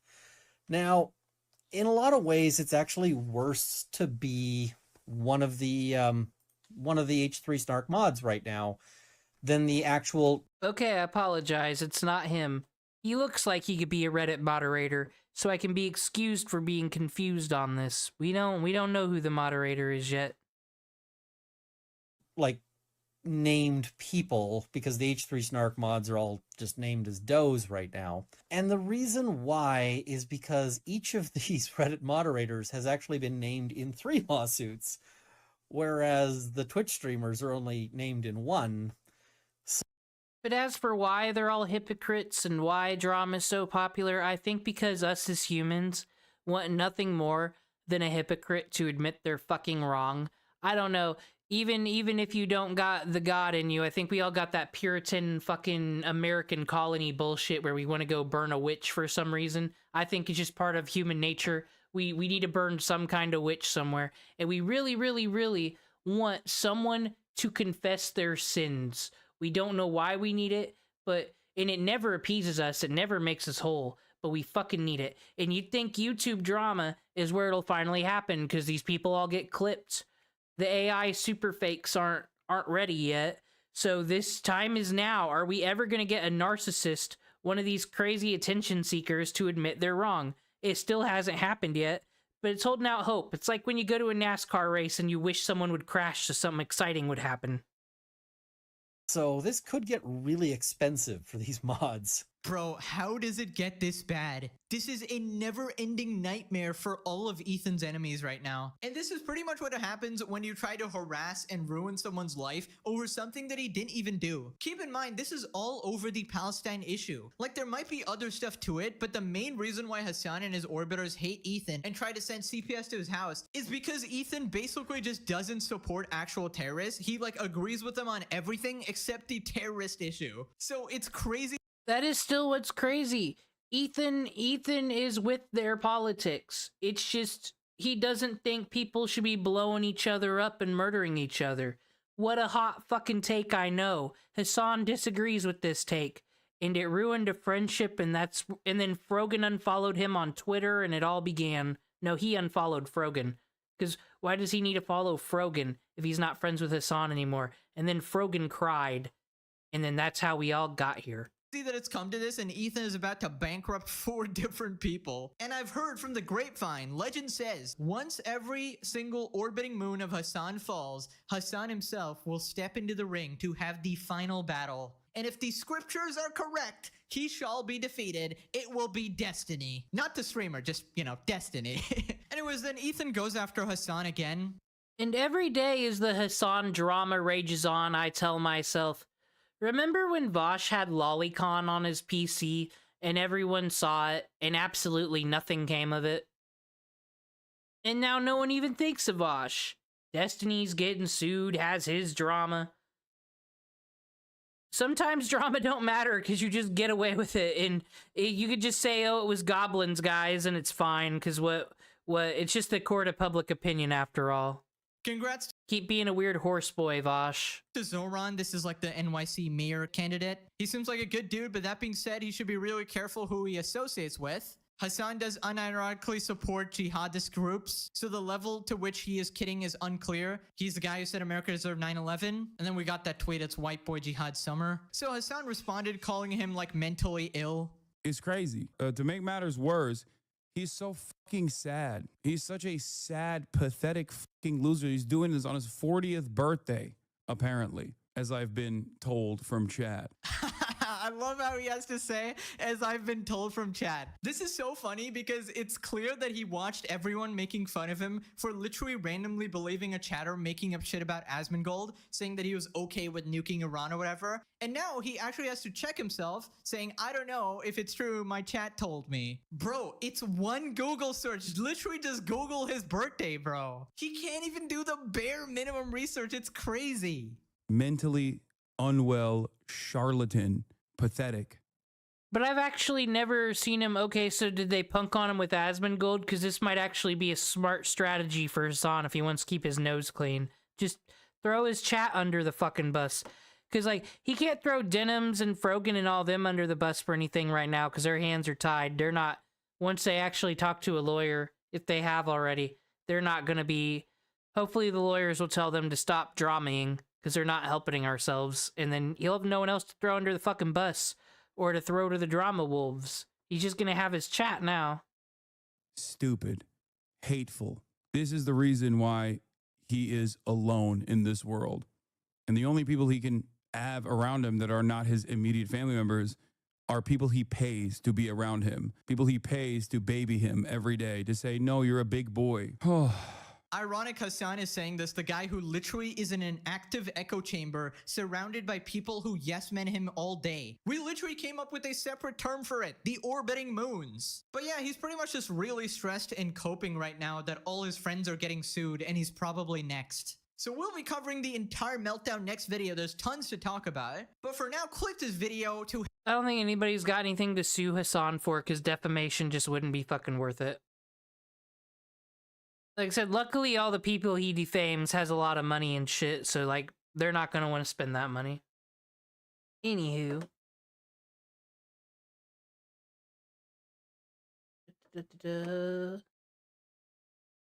Trying to remember how to, you know, exist after all that.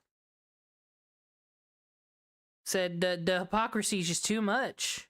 It's too much, and it's coming from all angles. iDubbbz. Oh, Anissa. I started Turkey Tom's video today, and she was all... The stuff she was saying back in the day, compared to who she is, insane. That's all. I'm done spurging about that drama, I swear. It's just my favorite thing in the world right now.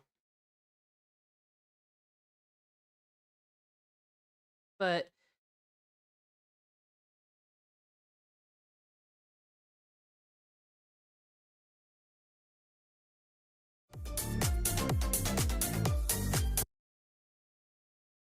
Oh, is this only 32 seconds long? Let's go. Because I want to watch some Denims. What I would... Not that, boo.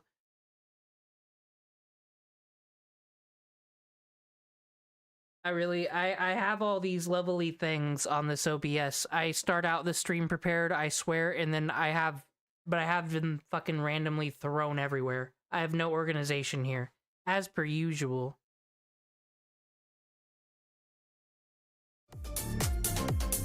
There's no drama here. I just want to see what Denim's regular content looks like.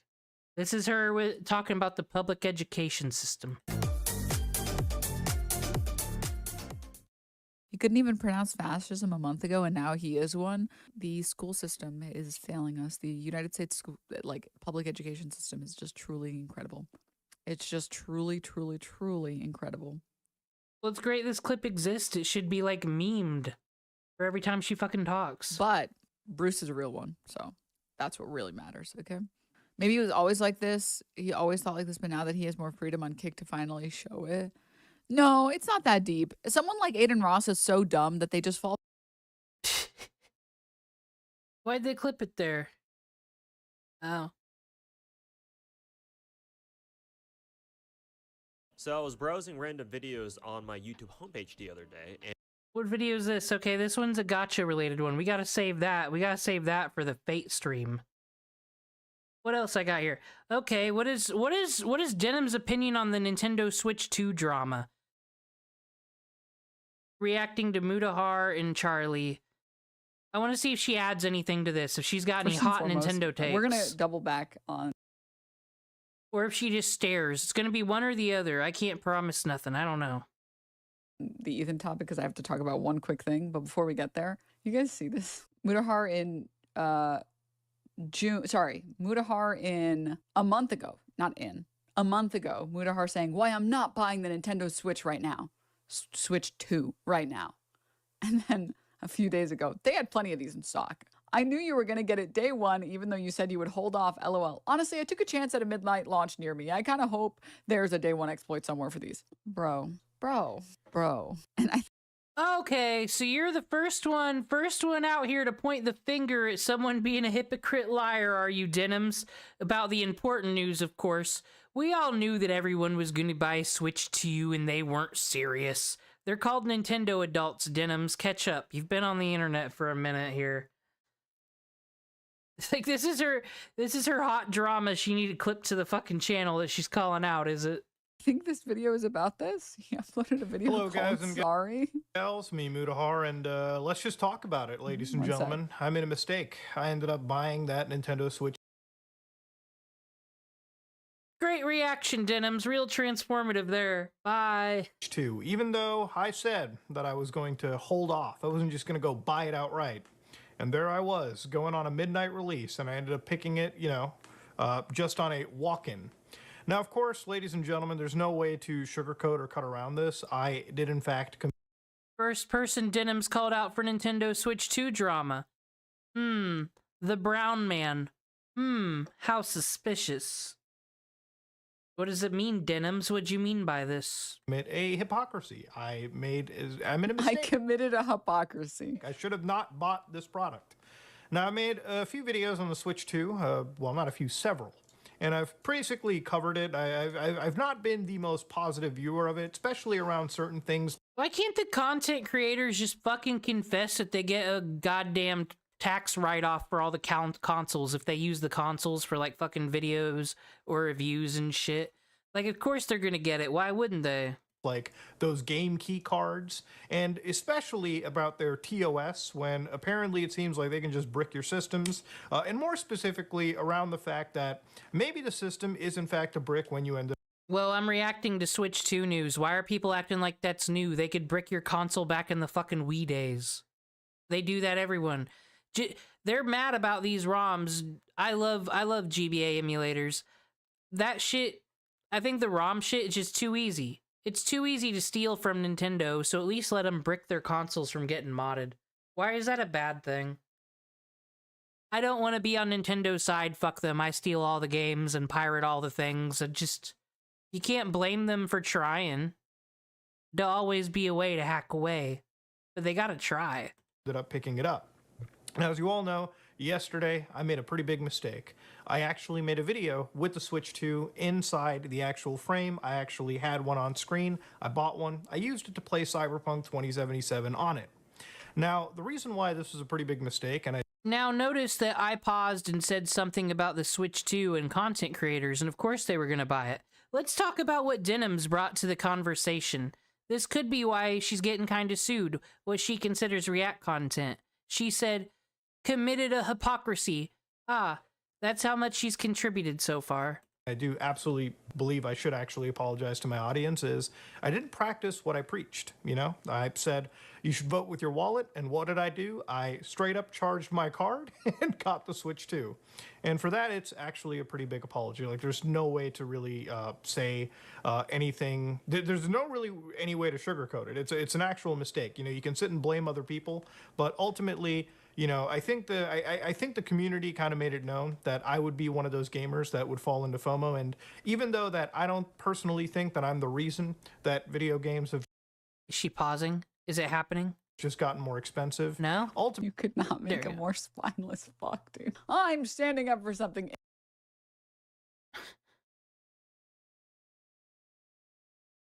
I just love that she's calling him a spineless fuck for this, of all things. These are the people that act like we all need to go save Palestine like right now. Like right now. Every minute you're not talking about politics in the war in the Middle East, you're a terrible person. And then to turn around, it's worth calling CPS on Ethan Klein's kids. Reminder, because his politics are 10% different than theirs. That's the hill they want to die on. And then, what a spineless fuck you bought the Switch to. Just kind of funny. Immediately folds. Oh, but everybody else is doing it. I want to buy one too. Ultimately, the actions that I did do contribute to the fact that video games would have gotten more expensive, or at least the aspect of it would become more normalized. And ultimately, there's really no other way to, just apologize and say that I'll do better moving forward, And to be fair, the biggest sigh of relief for me is to sit over here and apologize for purchasing a video game system, right? Why did he make this video, though? Who gives a shit? Well, I guess it is because they did, these fuckers, all these people talking about video games on my YouTube dashboard, sure loved filling it up with, why you shouldn't buy the Switch 2. Nintendo's really fucked up this time. $80 for Mario Kart, oh no. And I'm thinking games were fucking $80 in the 90s. Like, we rented them, we lived, it was fucking fine. It's a luxury item, you don't gotta buy it. I got Switch games I haven't played yet. I'm gonna do that. I'll buy it in 5 years, whatever. They acted like Nintendo put a gun to their head and said, you have to buy this. And then, of course, they turned around and bought it, because the new Nintendo product. I have a short, I called it out. They were gonna do it anyway. Mudahar is probably one in like 8 million other people. There's a lot of things that a YouTuber can do that would be very illegal, very wrong, ethically, not even just legally, that I could sit down here and apologize for. And that is the only thing that I've really thanked God today for not doing. I could apologize for far more worse, but, realistically, it's just apologizing. Just to be clear, guys, he made a whole video apologizing about buying the Switch 2 after saying he wouldn't buy it. Yeah, that's true, Denim's good point, but you called him a spineless fuck with some goddamn venom in your mouth. And you gotta fucking react to this, huh? For purchasing the system that, I kind of made a big hullabaloo about, right? And obviously, gaming boycotts are something that, unfortunately, traditionally do not work, just because people end up buying them, and in this case, I was one of those people. Now, I do want to kind of defend myself a little bit and just kind of talk about this, because... Was there an actual boycott? Was there, like, a fucking union of we are not gonna buy that Nintendo product? We'll show them. Fucking Nintendo. I don't want to just say that, I don't want to just say sorry. I do want to give an explanation. Obviously, that night... What's the explanation? I was coming home, bought a Switch, and one of the reasons I wanted to buy the Switch is to kind of look at that brick capability. I wanted to see if you can fire the system up, you can make a local account, you can connect without, utilize... And surely no one else was going to make a video about this. Okay, Denims, in his defense, he does do the tech shit. I believe that is his channel. I tried to watch a video on how to use a Raspberry Pi to, like, fucking block out ads from your TV YouTube. I was too stupid to understand, but I kind of think that is his channel's thing, actually. And why the fuck?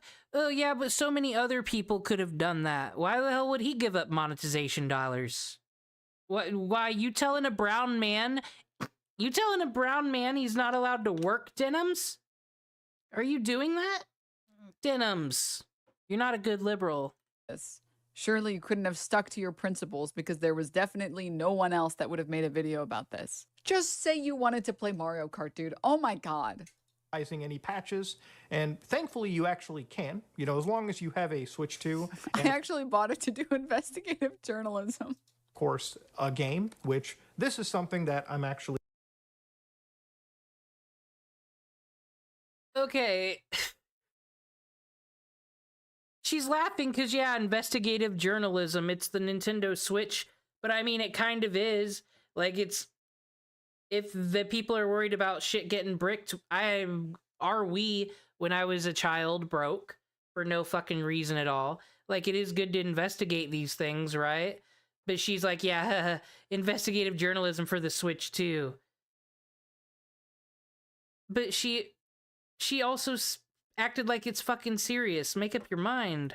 Keep in stock or not, just actually I had a... Because she's only reacting because she's like, haha, Mudahar, The guy who made a video on Keffels. Did you guys know he's a hypocrite? Like, that's obviously why she's doing this. So is it serious or not?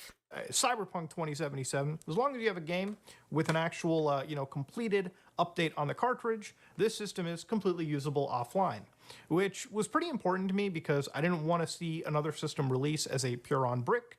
So as long as you have a system with, again, a video game, it seems things can just work out of the box. Now, as far as Switch 1 stuff goes, that still needed you to patch for getting the backwards compatibility going in. But if you were just buying Switch 2 games... Think she knows what any of these words are? I don't think she's a real gamer. Then, surprisingly, everything just worked out of the box. The other thing I wanted to see was, again, the functionality of these games too, especially one game completed on the system.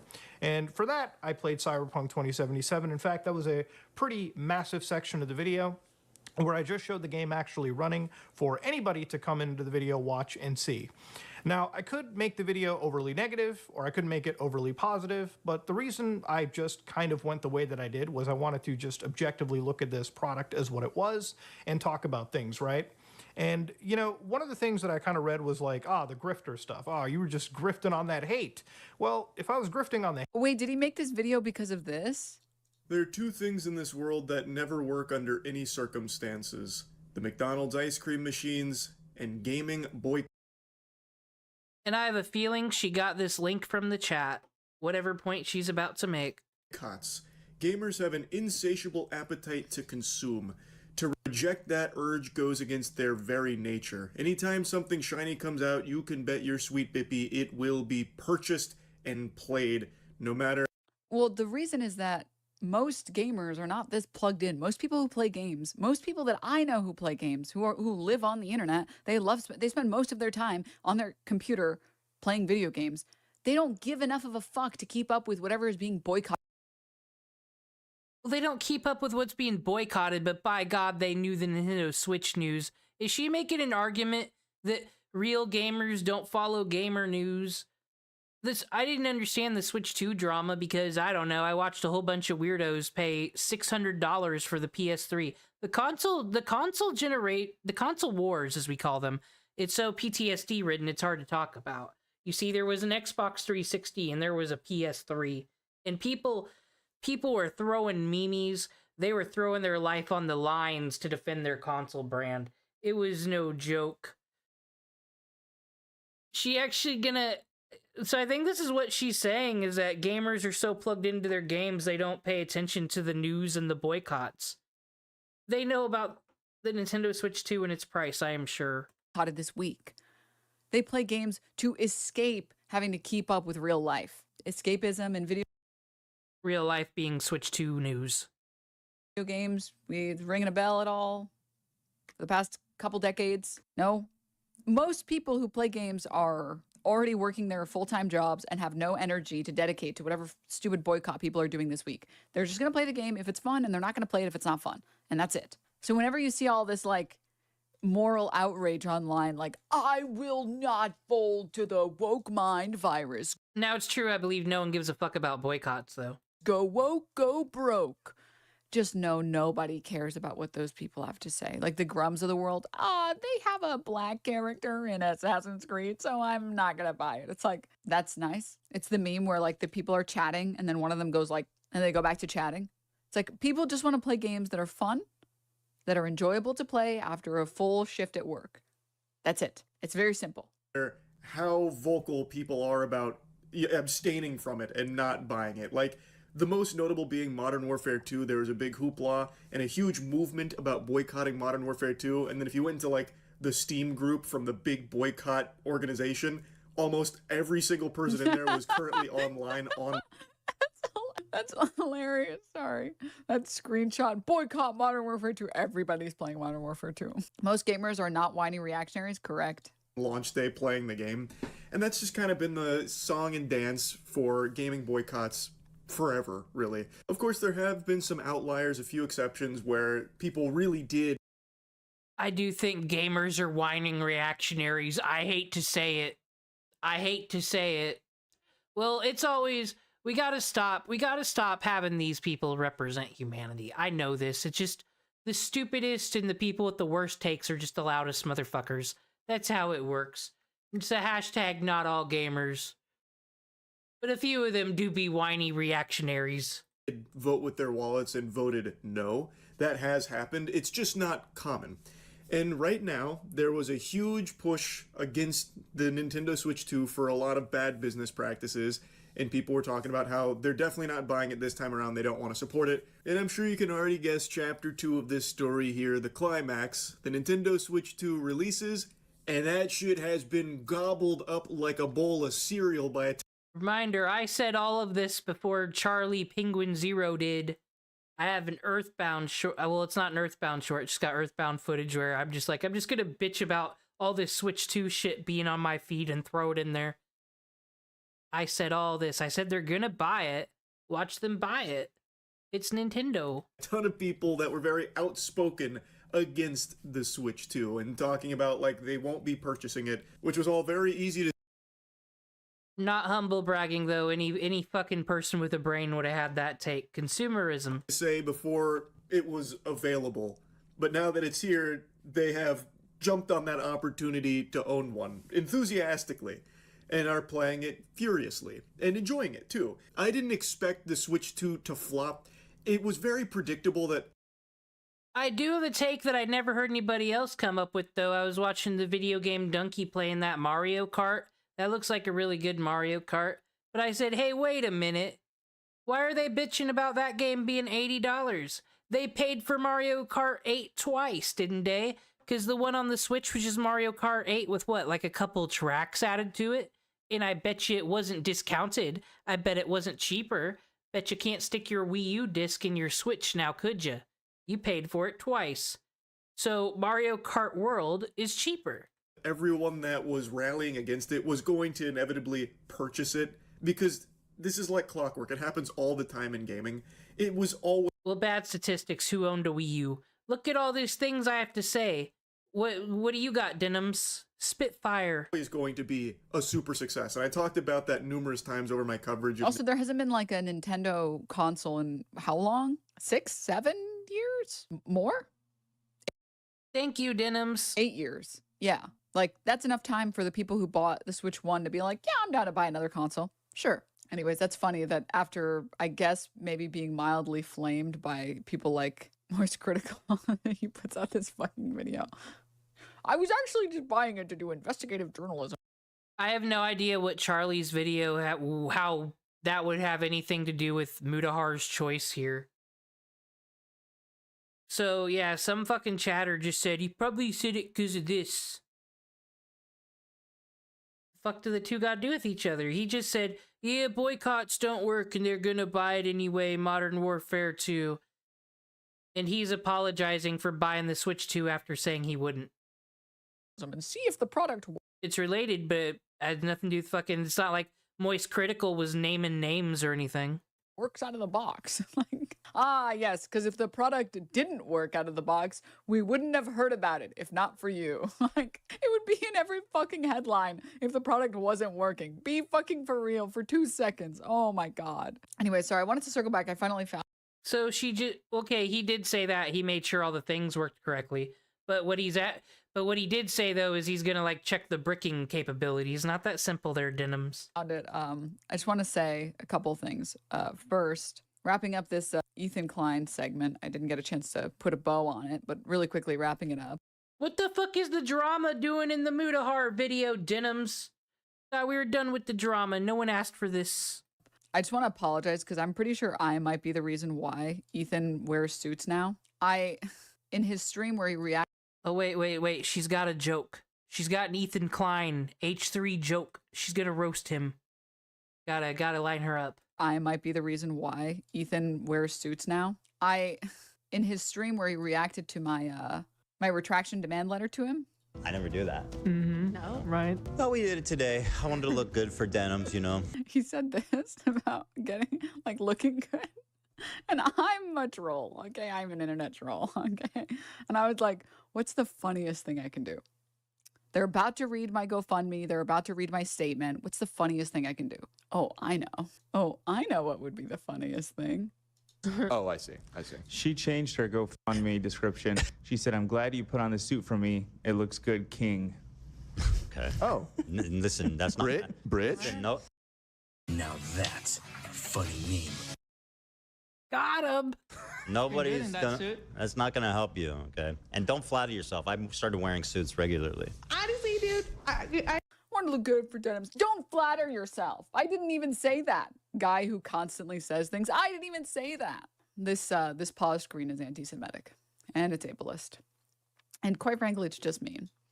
Tinder energy, dude. He is the biggest Tinder on the planet, man. It's fucked. It's fucked up. I learned things from watching these videos. And I'm pretty sure that's why he's wearing suits all the time. What the fuck is Tinder energy? Can I Google it? I'm gonna Google it. Time now, because he's like, well, she complimented me, which means it's working. So I should keep doing it. It's like, sure, man. Sure. Why not? Okay.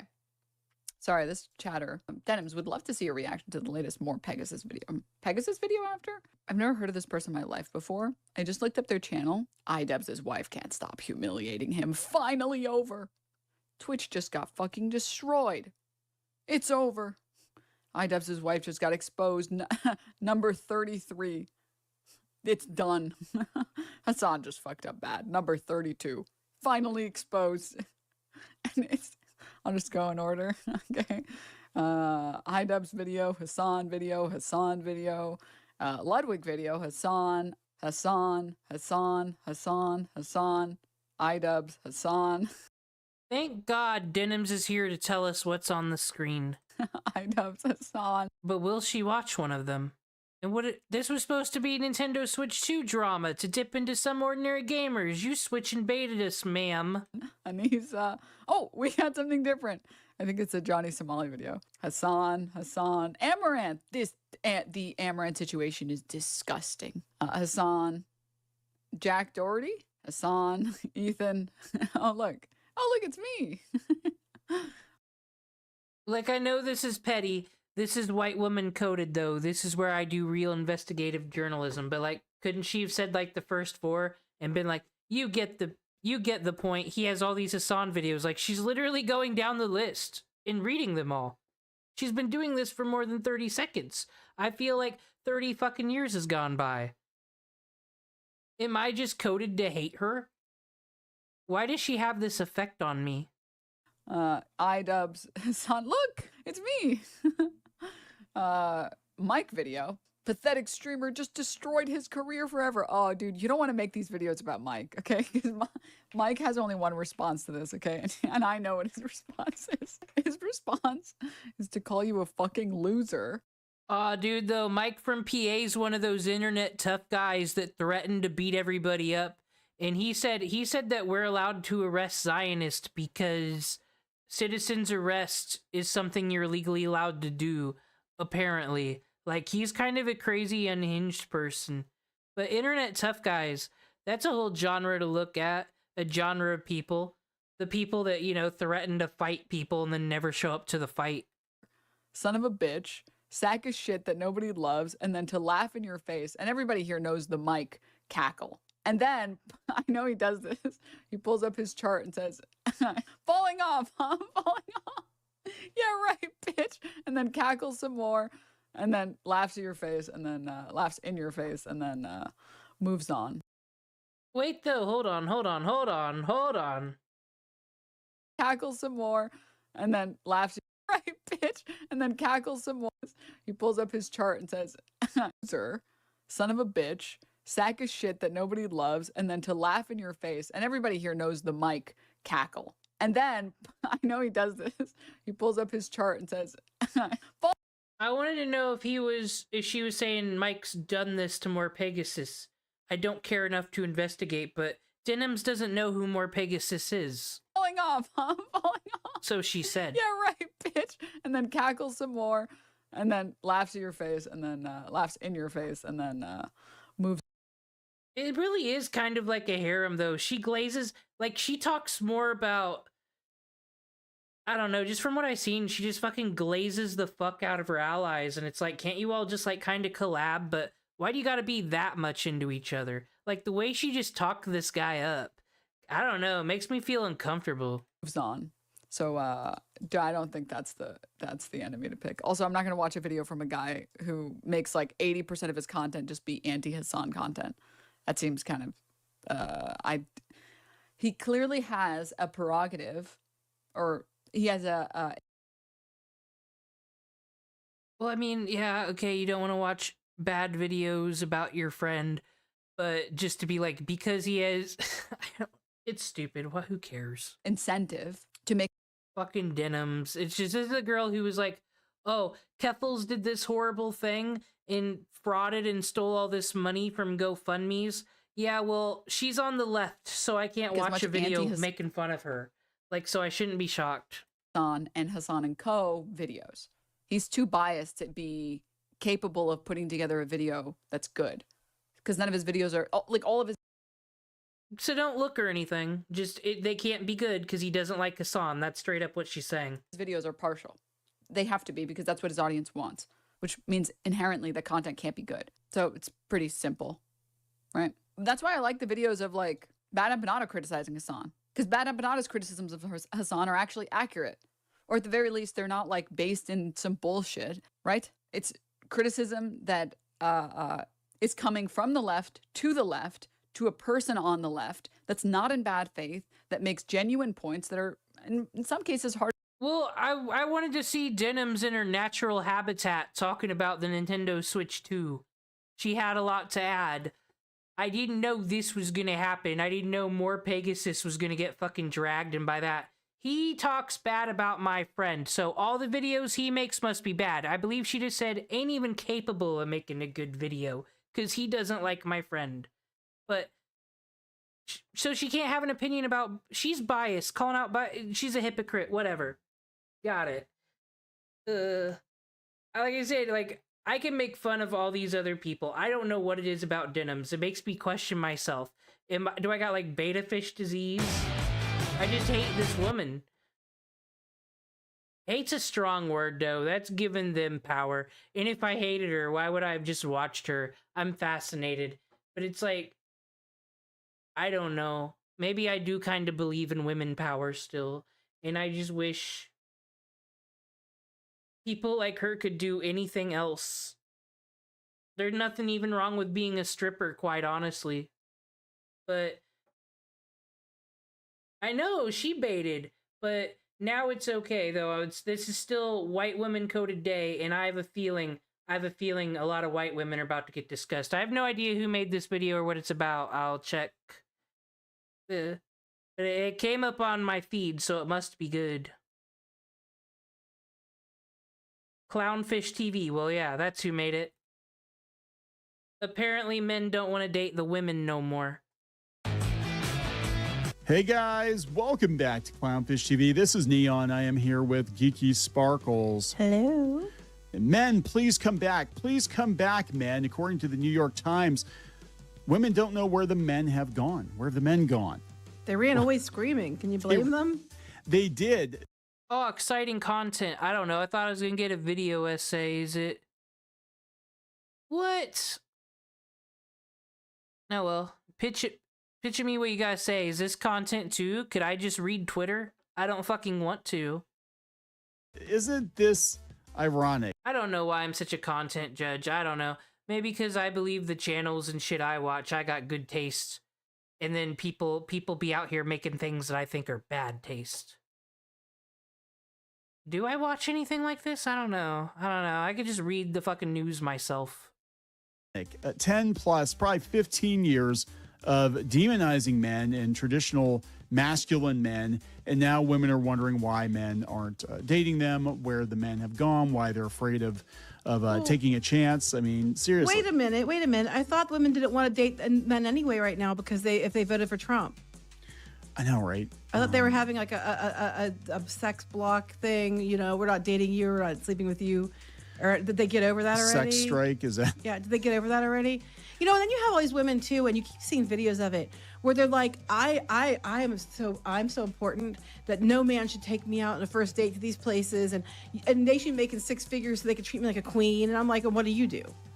Nothing except take their money. OnlyFans. I know, but I'm just saying, it's like, what do you bring to it? Well, I'm pretty. And a lot of times they're not. It's like, you're mid at best. You know, I mean, Oh, we got a pick-me girl on our hands. These are some terminally online people. I don't know. I just get the vibe. For your expectations, sweetie. You know, you keep seeing that. And then you have these girls that are like, you know, my husband or my boyfriend works hard, and they work really hard for what they have. I'm fine with it. You know, we are good. We don't need a six-figure income. You don't need to be like a multimillionaire. And you keep seeing that. And even that movie they have out, Pedro Pascal and Dakota Johnson or whatever, that one's about her match. This is why I'm over like politics and just like shit like Twitter in general. It's like someone made fucking stupid statement because I don't know who's putting guns to women's heads saying, you better want a six-figure salary job and be a girl boss now. Don't ever don't ever be a housewife and take care of your children and give them more attention. Don't you fucking do that. Who's going around saying that? And if someone's going around saying that, it's a bad, stupid fucking take. So then what do we do with the bad, stupid fucking take? Have other stupid fucking takes like, oh, she means what they're saying is all women. They're saying all women gotta do these things. Radical left. I think it's all fucking stupid. That's my opinion on politics right now. And stuff like this. Reactionary news. Matchmaking with rich people.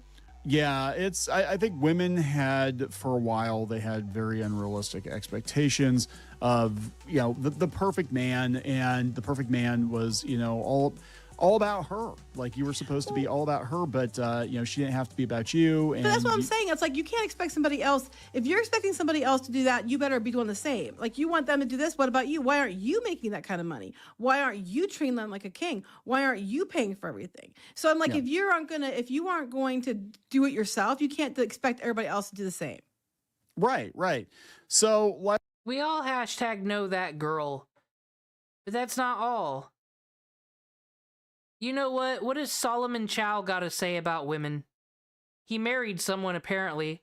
I don't believe him. I gotta find out. Hello, everyone. Good morning. Time now is 9:15, Sunday, June. Now, I made my video calling him a groomer. He said he wished he could have been friends with that white girl 9-year-old, and then she would have been a hot woman, and he would have been with a hot woman. He said those things, but I still don't know if this isn't some epic troll. He doesn't have big numbers, though, so it's not like this character and everybody knows. I don't know what's going on. It's a mystery. June 22nd. This is my only take on this. So, welcome to my dream journaling session. It was a very crazy dream, so please stick with me because I do. God damn it. I didn't think we were getting dream journal. End up getting married and have a Disney World wedding. Yeah, it's a crazy one. So this one, I vaguely remember. This is my most... I fucking hate people who need to tell me about their dream. It's never as interesting as they think they are. I have not had my mind blown by a dream story yet, just saying. But he's got me on the hook for this one. Most recent dream that happened 6 to 8 o'clock. So I slept for 2 hours, and that's when all the shit went down, you know. So it involves, I would say, 3 beautiful looking girls and 3 different games. It's like a... What's their age, Solomon? Just because it happened in the dream don't mean you're safe from scrutiny. Russian roulette, a Squid Game almost. Russian roulette. One girl, kinda after the other. Some die, a lot of shooting, a lot of deaths going on. So the only way I can describe this is Russian roulette. And I'm trying to fish this out of my mind as we speak. as I've stated before, I have like a 200 IQ subconsciously, but in reality, what you see now, I'm working with 100 IQ here. In-game contestants. So like it's a Squid Game, and you ultimately end up, you know, with one winner. That's where this is. Is it a Squid Game or Russian roulette? I'm invested. So is there three girls around a table, and two of them are gonna die. Fucking Doki Doki Literature Club, fucking shadow souls here. Heading. Okay, so I meet like these three girls. Like one of them's blonde. I would say that one of them's brunette, and one of them's is like a tall blonde. And you know, the girls are important to me because they're the only ones keeping me motivated. Otherwise, I'm just like, you know what? Fuck this. I'm just observing the environment. In the dream, I'm probably just like observing. Think he's telling the dream wrong. God just got mad at him. That's what that cloud rumbling was. You didn't do it for them, Solomon. Don't lie. You know, looking around like this. You know, I'm not AI, so like I'm an actual person in the dream. Just chilling and observing, and time is going on, and just like, okay. So anyways, these girls are important to me because they keep me motivated. They make me want to play the game. You know, this is all of a sudden like Neil Strauss is the game. As I'm having this realization, this is all the game. You know, choosing your mate, how the mate chooses you. You know, girls and boys, this and that, birds and the bees. So Disney, what I'm writing this down, Disney. We'll get to the wedding at the end because I don't. Okay, so is he gonna is fucking people gonna die and whoever's not dead gonna live? And he's talking about finding a mate. Is he hosting the Squid Game? This okay? I said I've never heard a dream story that got me interested. Said this one. I don't want to spoil it. Last scene. So I'm writing about the last scene a lot because it's the happiest moment I'm having. That's why I can remember it so well. But anyways, I have to go through this Squid Game first, and it says hell on earth. You phase me. Yeah, I'm end up with a girl with each made me very happy. Again, I'm writing this down. The blonde, like the tall blonde and the brunette, as I describe it. Last man, okay. And I'm drifting around with stories. I'm playing this Russian roulette game. I don't write too much about the Russian roulette game because it's probably too dramatic and I can't really remember all the little details. Fuck you, Solomon Chow. Fuck you. We don't get to figure out who won Russian roulette, who blew their brains out. You didn't remember that part of the dream? But every time the Russian roulette happens, one of the girls steps up the game with her. I don't even know if I can articulate how crazy this is. And how I keep meeting each and every girl. So it sounds like a harem anime dream. In the beginning, you know, I'm vaguely in the dream, it's just chilling, and I'm with the brunette, and then I see the orator, the announcer, you know, of this game, and you know, she sometimes she flashes, you know, the boob, you know, and I'm like, wow, I think I just saw that girl's boob, and then, you know, my girl is saying, they do that on purpose so that they can manipulate you. And I'm like, for real? Do you think this is really his dream and he's writing this in his dream journal for us? Or is he trying to pitch us on his hot movie idea? I look again, and it's like an AI, like Simbad or something, and you know, every time she turns, you know, you can see her boob just flash. I'm like, holy crap. Like, so yeah, the dream's very pornographic, and I'm just like, wow, what is this technology? And anyways, so these games are happening.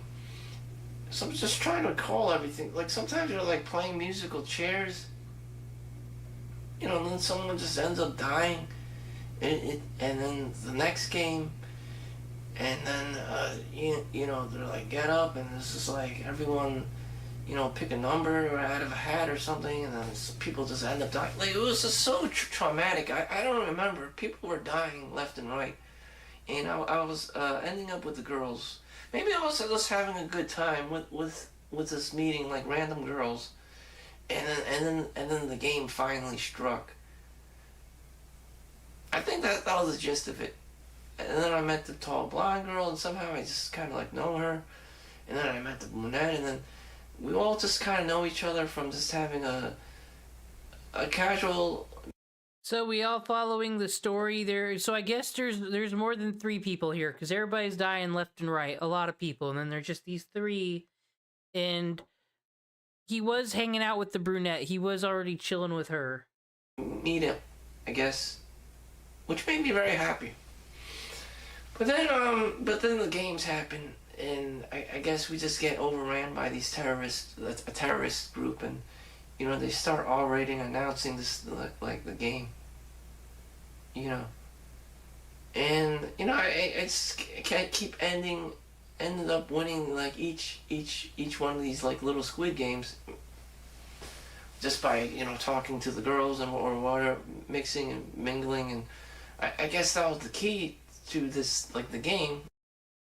We could probably clip this, send it to Taylor Lorenz, and convince her that some poor Vietnamese English-speaking boy in Vietnam somewhere is getting attacked by the terrorist related to the brunettes or some shit. I don't know.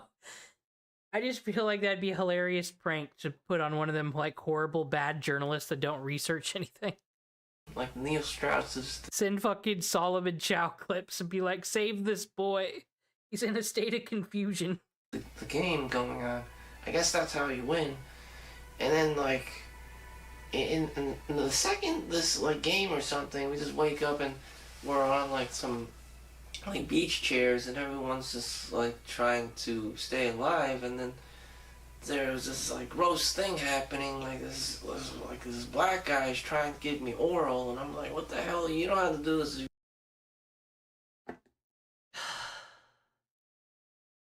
Of course. Almost 7 minutes in, though, before being racist. Though that's pretty good for Solomon. Gotta give him that. You know what? I'm like, what the fuck? And he's just like, yeah. And then he's just like, stops. And I'm like, what the hell is this? This is getting started. Actually, you know what? Bad criticism, because this is a dream and he's trying to be as detail-oriented as possible. It was very important to say it was a black guy, because it's dreams. It's just like, we know there was nothing innocent by it because of things he said in the past. You know, this is making me want to even get into girls to get closer to the girls even more. So I see, like, one of the girls I know, I guess we call the same girl the brunette or something, and I go to her just to mix and mingle with her even more. So to clarify, this is like Squid Games, but everyone's having sex with each other. He has to give oral to a black guy so he could be with one of the women. I might not be following the plot, mind you. I think I'm close. You know, meanwhile, this game's still happening, and I guess the black guy just, like, when the agents come out and just, like, shoot him or something. I guess this is literally the game of, you know, the game of birds and the bees. So eventually the agents come out and just like, he ends up dead. Or, you know. Did Solomon Chow make fucking Shadow Souls? Black Souls? Was it him? You know. And then we're just like narrowing it down. And I'm having all these other scenes with the other girl, with the blonde girl, with the tall blonde, and, you know, we're sitting next to each other. Yo, that would actually be a hell of a concept for a harem anime. Fucking, you still dealing with harem anime problems, but then after every episode, the camera pans out and, like, it's like Shin Megami Tensei nuclear holocaust fucking world, and you're just still having typical problems. At some point, you know, eventually we get to the last scene, and they gave me the gun. I temporarily have the gun, and you know, I'm supposed to like play the final Russian roulette scene. I end up just shooting a can, but no bullets come out. You know, you're supposed to shoot this target like the cigarette, you know, butt, you know, plate. This glass, you know, classic like cigarette plate. It was on the floor, and I'm just like shooting it for some reason. I guess that's the target. And like, before I'm asking the agents, you know, before anything, you know, if you're gonna kill me, just make sure I die. And I'm reiterating this like to them. Like at this point, I'm just freaking out and scared. I'm sweating. I know I'm gonna die at some point, you know. And then I just tossed the gun because the bullets weren't coming out. I just tossed the gun, just to someone else, like this bald white guy. And then I run to the back. So like, you know, if I lose it, you know, lose the game for, they're gonna kill me. So I'm like hiding and shit. And you know, eventually, you know, I hear these noises. We won, you know. He makes it out, guys. This is a hell of a story. I don't know. We're gonna rate his TV show pitch here. I hear these loud gunshots, and then it's like we won. I guess he fired the gun worked for him, or he killed the agents or something. Something happened that I didn't participate in. I just ran because I was chicken shit, and the bullets didn't come out. So this is his contribution to the story, by the way. So yeah, he was too busy worrying about the girls to really like fucking fuck around with the Squid Games too much. He's just too busy being traumatized, but he gets through it for them girls. Everyone dying left and fucking right. And then he runs away and hides while someone else saves him. Our anime protagonist. The gun for me, for whatever reason, wasn't working. It was a revolver, by the way. And then it happened. Like I meet up with the girls again, and I meet the brunette. I'm like, yes, we're finally together. But then this other, the tall blonde girl comes back. She's even better looking. She's even hotter. And then I'm just hugging her, and like at this point, like it's determined that we get married, and it's like you want to contact again. It's like the Squid Game thing. Like how this Russian roulette. Somehow I magically win. I guess the other people must have won. The final contestants must have also won. Did their thing. So we're just introspecting into my story, into my main character story here. So I'm with the girl. She's tall, blonde. I had to throw out the other blonde. I had to throw out the blonde friend I met, and then I had to throw out the brunette. And I'm just like, I'm sorry. So wait, he already tossed all these bitches to the side? Oh my god, Solomon. You're fucking, yeah, your main character who did nothing and contributed absolutely nothing to the plot at all. So happy to be with this tall, blonde, you know, Victorian Secret model looking girl, you know, because it rarely happens in real life.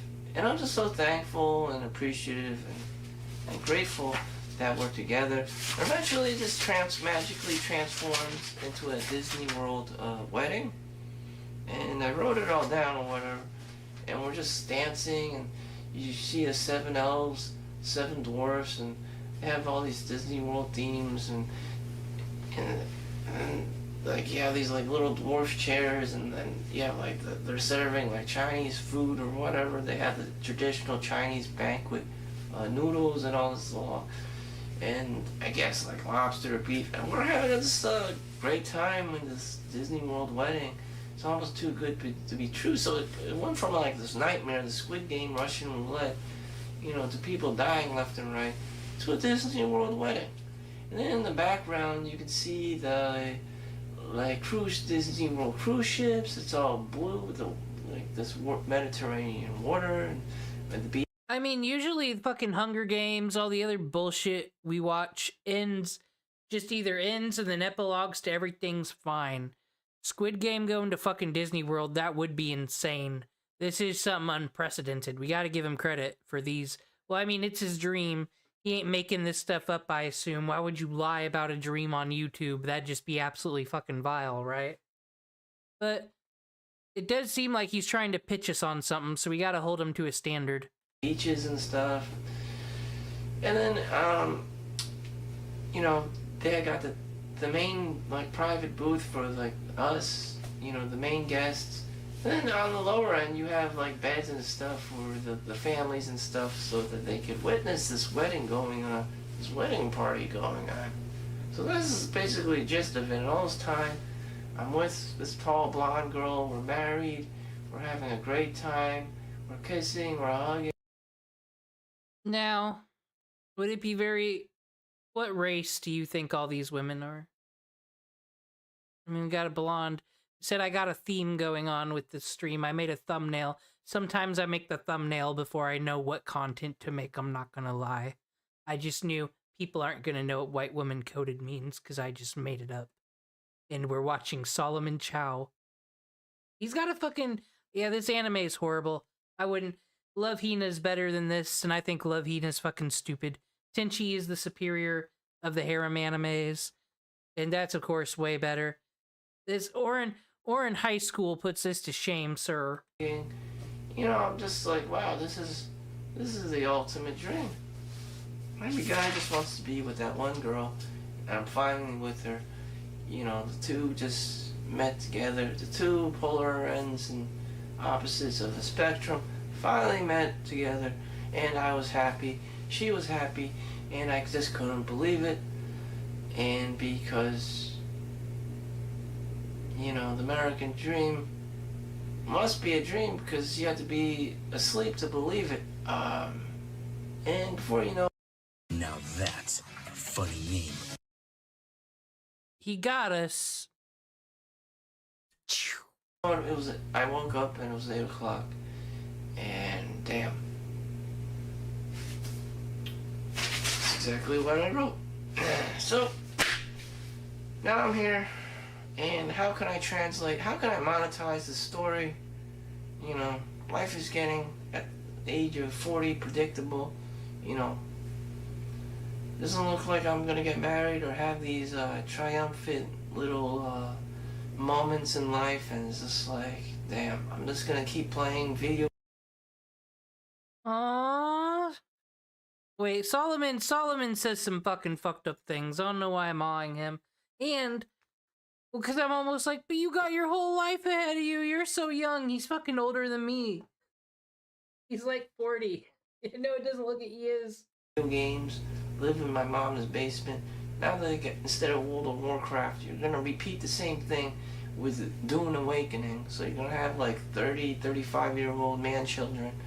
You know, by the time everyone realizes it, what's going on, that you never really had a life. You're the same guy, different generation, but instead of playing World of Warcraft, it's Dune Awakening. And you never, as a cautionary tale, you never really did the things in life you wanted to. You just played video games and you were content with it. You know, maybe there was an alternative skill you had. And there is. My prediction is that someone will create this AI that's so powerful that it can convert your keywords and text, you know, into an actual CGI generated story. You know, so you will no longer need story writers. You know, you no longer need Hollywood to get these actors. I mean, I'd rather your brain not be writing the stories, because that was like the worst season of fucking Squid Game ever. I don't know about this technology. Actors to get people with the pretty privilege and the Tom Cruises, you know, together and to act, and you know, everything can be done on this AI. You know, you eliminate jobs, and then it will produce this little short skit, you know, at least 8 minutes long, so that a lay person can be able to do the YouTube monetization like what I'm doing right now and make... He just flexed on all of us again. Andy's wearing a suit just like Ethan Klein as well. Next he'll have the Rolex. $1,000, an extra $1,000 for themselves. which I'm doing right now, you know, in my degenerative state, you know, which I'm doing right before you. I will show you the numbers. This is quite possible. You know, I'm not daydreaming. I'm not being all homeless about it. 269.5 thousand views. Holy motherfucker. Do you hear that? Rumbling. Yeah. I'm getting nature. You hear that? That's not CGI. That. But what I still just don't, like I said, it's just a mystery. Am I getting baited? Like, well, I mean, I thought this is kind of funny video, but like, do I get baited by Solomon? Is this a jokester? Like, he could be just a ripoff of some other channel that I'm not aware of, where it's like, here's the joke. Cringe dream journal. But I think he's real. I don't know. I just don't want to have egg on my face here. I don't like being tricked. That is the nature is calling. Yeah, this is the game. I live in the game. This is life. Sometimes I'm just so kind of laid back that I don't even like realize it, that I'm still young looking, and this is the game. People want, you know, children. People want society, grandparents, you know, older women. I'm not saying the younger women want girls. It does seem like he's gone through a character arc since the last video I watched, where he's calling his mom a prostitute for like basically saying, you should think about health insurance. And stuff want children, want to get pregnant and go through that. I'm saying that life itself, the family, the bloodline, at some point we'll want children. We'll ask you, you know, where's your girlfriend? Where's your boyfriend? You know, where are your kids? You know, that it's 10 o'clock. Do you know where your children are? Someone, you know, the Karens of the world will artificially stimulate that. Me, myself, you know, where are your children? Where are your kids? You know, the schools, you know, it's a society. You know, that is basically the game. How'd we get from dream journal to fucking society? I mean, aren't dreams just like your brain defragging all the thoughts and shit you went through that day? I mean, it doesn't surprise me that he's got a dream that's death left to right and then fucking Disney World. That is how the Matrix will survive. That is how humanity will survive. And this is just maybe a little small projection of where AI is heading. If you're a screenwriter, you know, lay people have their dream journals out, so they have original thought and creativity and imagination. I don't know why I'm playing a news game. So the idea is the AI will create you your own content that'll be like perfect for your brain, like it'll be the best thing in the world for you, tailored to you. You can't, that doesn't work.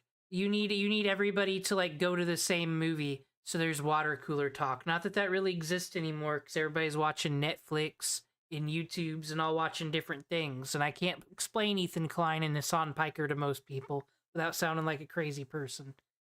But that's what's great about the movies. Everybody has an opinion on them. Even when you haven't watched them, you probably have a hot take on it. You can't have that with this thing he's pitching. It's all about marketing, all about that merch, all about those buzzwords. I should have worked in advertising, I get it. They just have to get it on paper.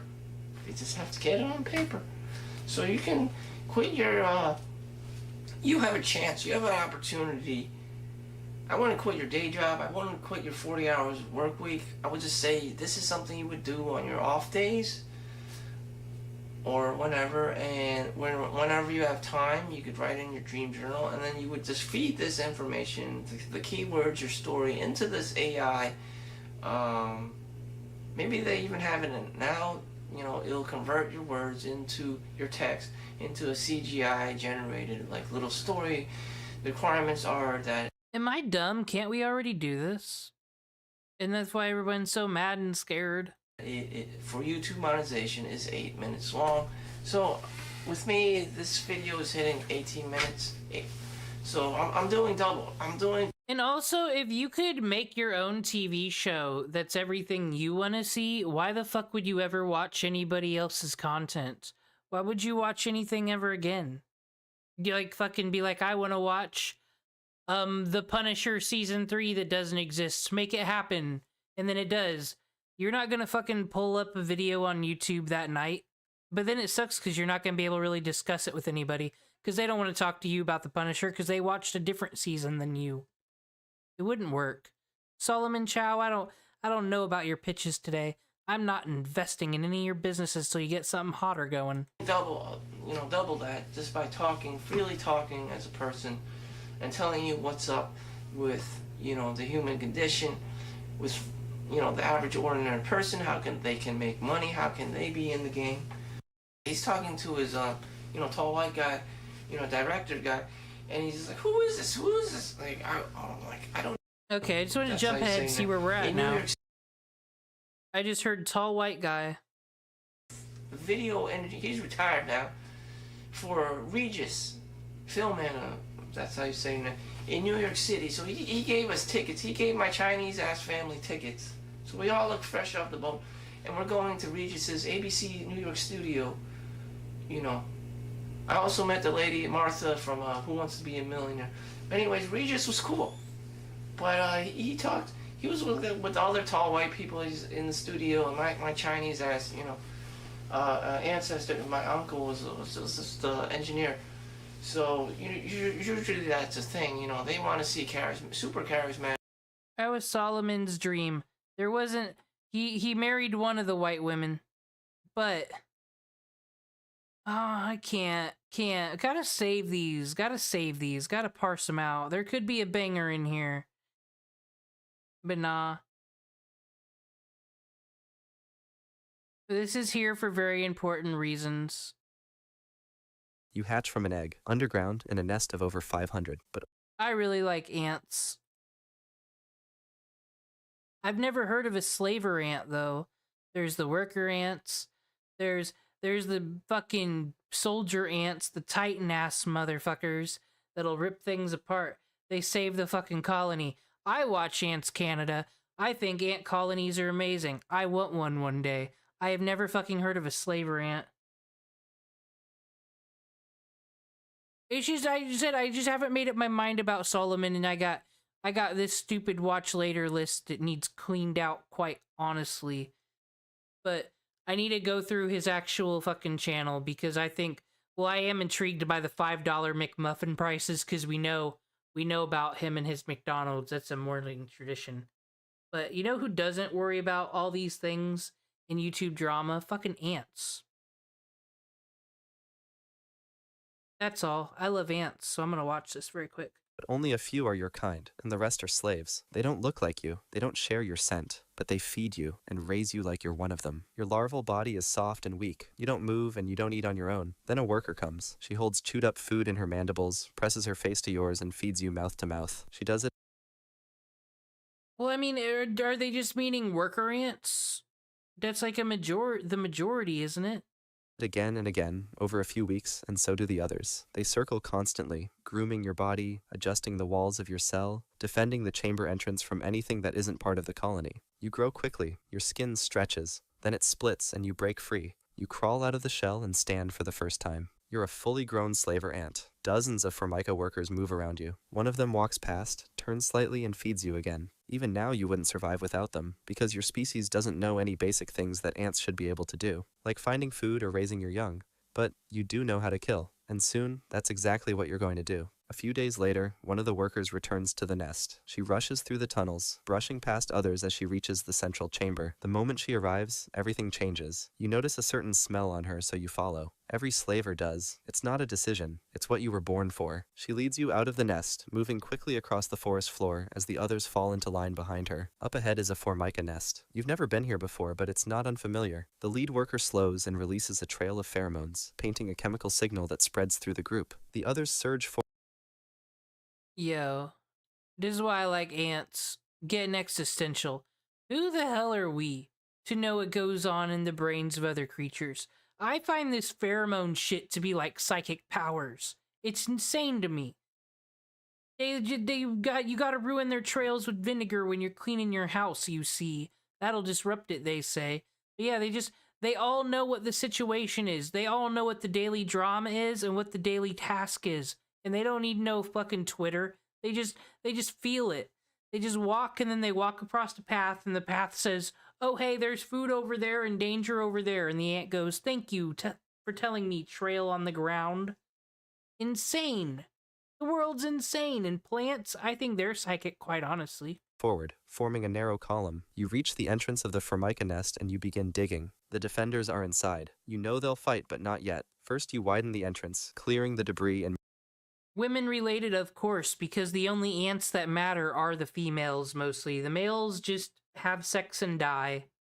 making space for the rest of the group to pour in. The moment the path is open, the column breaks formation and floods into the nest, and you follow. Your species has raided for so long that your body already knows what to do. You push forward through the narrow corridors, stepping over panicked workers as they scatter away from you. Some try to resist. One launches forward and sprays acid across your side, but it doesn't slow you down. Your shell is thick enough to ignore it. You keep moving. Ahead, a nursery chamber opens into view. The place is filled with larvae and pupae packed into clusters. You lunge forward and grab a pupa between your mandibles. You turn and retreat through the same tunnel you entered from. Others are already ahead of you, carrying stolen brood in all directions. One slaver collapses as she's swarmed by defenders and dragged into the shadows. You don't stop. You make it out and race back toward your colony. By the time you arrive, the entrance is already crawling with returning workers. You drop the pupa into the nest and turn around. Because this isn't over yet. You still have more. So legit slavery. So is this an ant? He just kind of jumped right into it. So this is an ant that like can't do all the ant things. Maybe doesn't have a queen, so they just fucking steal other people's citizens. I did not know this. This is cool.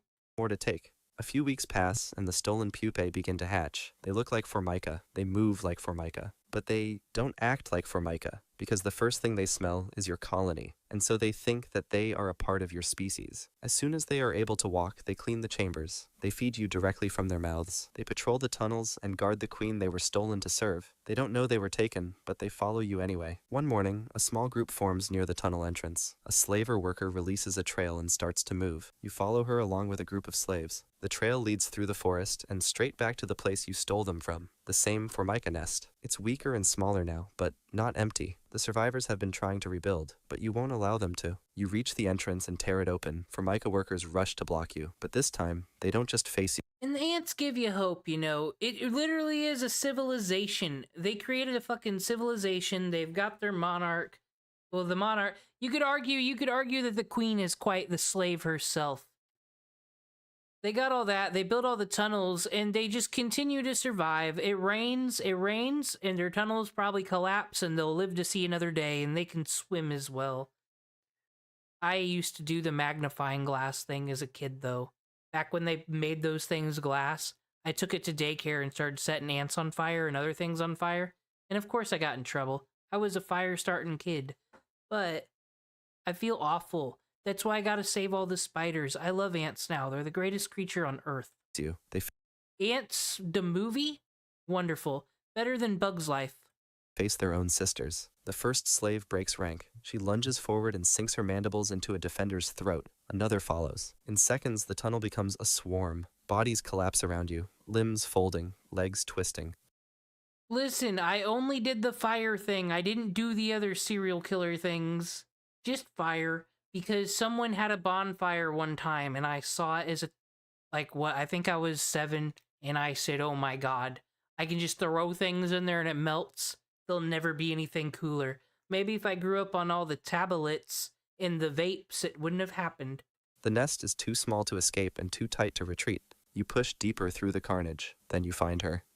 And I grew out of it because my mother said, I'm not allowed to play Pokemon no more. If I set the neighborhood on fire, I'll get grounded. So I didn't. The back of the chamber, the Formica queen is trying to flee. She stumbles over a scattered brood, dragging herself toward a narrow side tunnel, but she never makes it. 2 slaves reach her first. They climb onto her back, gripping her sides as their mandibles dig into her soft joints. She thrashes as they bite her body open, but the movement stops eventually. You stand beside the body for a moment, then you turn around. The nest is quiet now. There's no one left to fight, so you return home while the slaves follow. A few weeks later, the nursery begins to empty. Larvae go missing. Some are found crushed and half buried beneath the wall plaster. Others vanish before anyone sees them again. You patrol the inner chambers, walking past slaves, tending to food stores, and repairing. Oh yeah, I mean, the video's called It Sucks to Be Born as a Slaver Ant, so things ain't great all the time. Damaged surfaces. Then, near the edge of a narrow tunnel, you spot a worker standing alone. Her mandibles are pressed to the wall, but she's not fixing it. She's tearing it apart. She chips once more and loosens a small section of hardened pulp. You strike from behind. Your jaws pierce her. Oh wait, so they really are revolting. Oh. Her abdomen and crush her against the ground. Her legs curl inward, and she doesn't move again. You keep walking. Inside the brood chamber, you spot another. She's hunched above a slaver larva, already biting through its side. The larva twitches weakly. The slave lifts her head and moves to the next one. You rush forward and grab her. She thrashes, legs kicking hard across your chest. You slam her into the chamber floor and split her apart. A sharp click echoes from the tunnel behind you. Like I said, once in a while, I get a hankering to watch the ant videos in the nature documentaries, and insects be the most savage of any damn creature.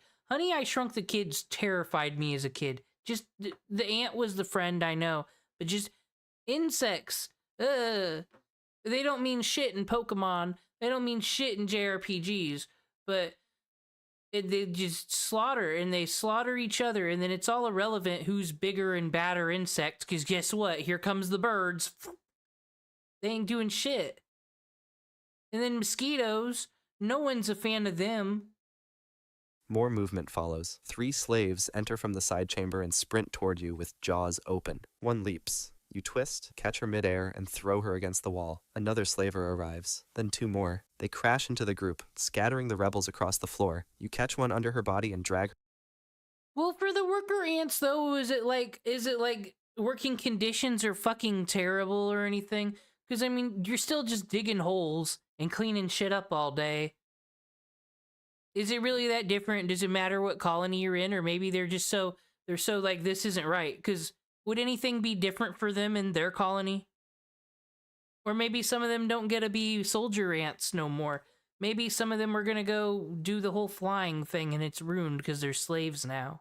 Her backwards. A second one strikes your flank, but is intercepted by another slaver worker. The brood chamber floods with bodies. Acid sprays across your face as one of them lands a hit, but the sting fades quickly. You grab the nearest attacker and pin her to the ground. Then you crush her throat and move to the next. Eventually, the movement slows. Half of the slaves are gone. Their bodies lie broken beneath the nursery wall. You step over what's left of them and return to the tunnel. The rebellion ends where it started. At 1 month old, your colony is smaller. The larvae are hungry, the walls are cracked, and there aren't enough slaves to fix it. So you gather what workers remain and prepare another raid. The scout leads you out early, releasing a weak trail that fades faster than usual. You follow anyway. I know I've pitched like 17 million video game ideas, but this would be cool, you know, like an army strategy game, but you know, you don't gotta put politics or no Call of Duty shoots in it. It could just be this fucking drama right here. This would be a good video game, I think. The Slaver Ant Revolt, and you can pick each team. It could be multiplayer.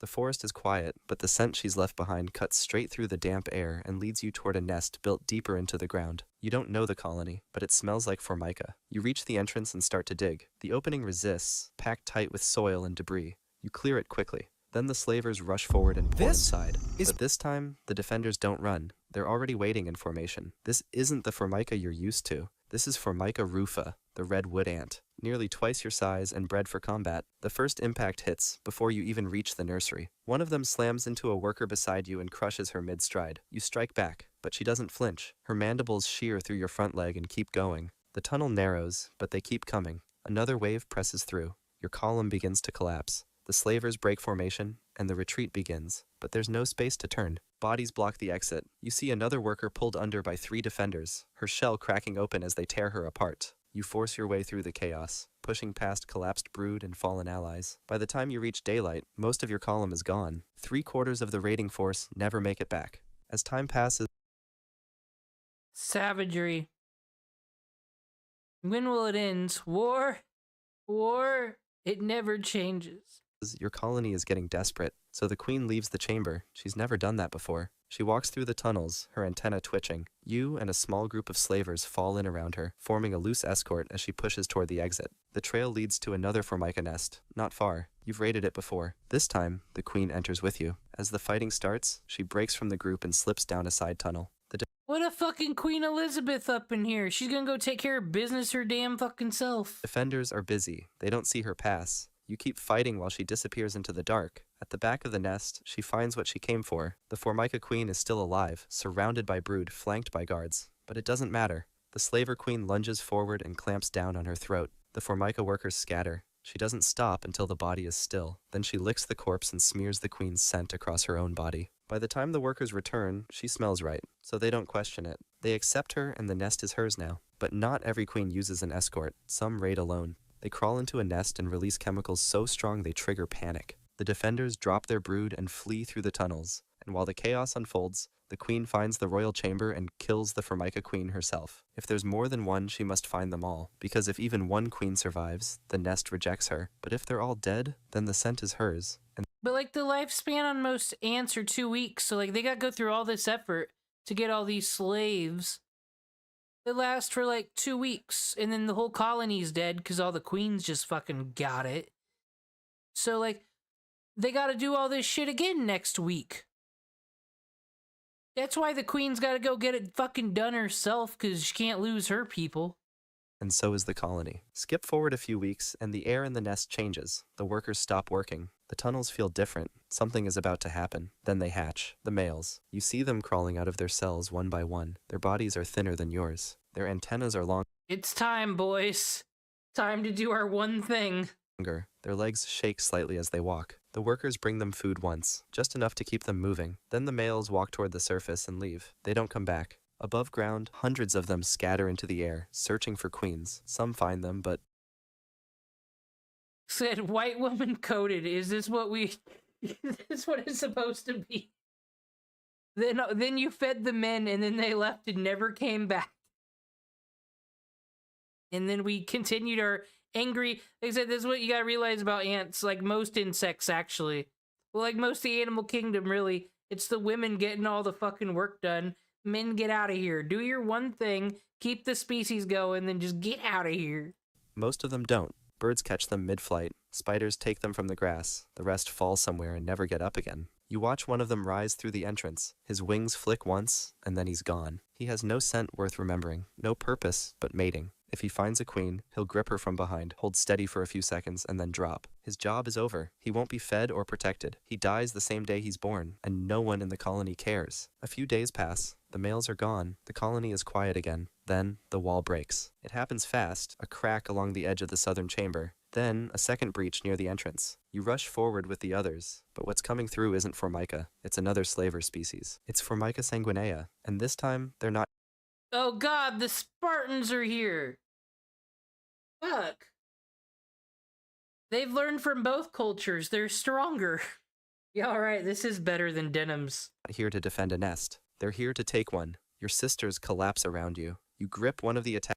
I mean, though, this is how that drama is gonna end. You have 4 people with a GoFundMe that are facing serious legal consequences. This is what's gonna happen. They're all gonna rip each other apart in a fucking anthill war. And drag her into the dirt, slicing open her shell before she can react. But another slams into your side, and another tears your back leg loose. You back away, limping, your vision shaking as the colony folds around you. The queen is already gone. She escaped when the fighting began. You retreat through the old tunnels, dragging yourself toward the far exit. But then, you stop. The path is blocked. A group of your slaves stand in the passage. They don't let you pass. One of them steps forward and bares her mandibles. You pause, then try to push through. But they strike first. One latches onto your side. Another goes for your head. You fight back, twisting, tearing one of them free. But the rest pull you down. Your shell splits. Your legs fold. And the last thing you see is the colony collapsing. I believe we were the slavery ant. We've been through all this. This was more than Solomon's fucking story here. We watched everyone die left to right. We went and fucking slaved people, killed queens, slaughtered queens for society, and then it was all for nothing. Behind you, not from the outside, but from within. Life as a slaver ant might be rough, but there's another animal out there that has it way worse. Trust me, it's wild.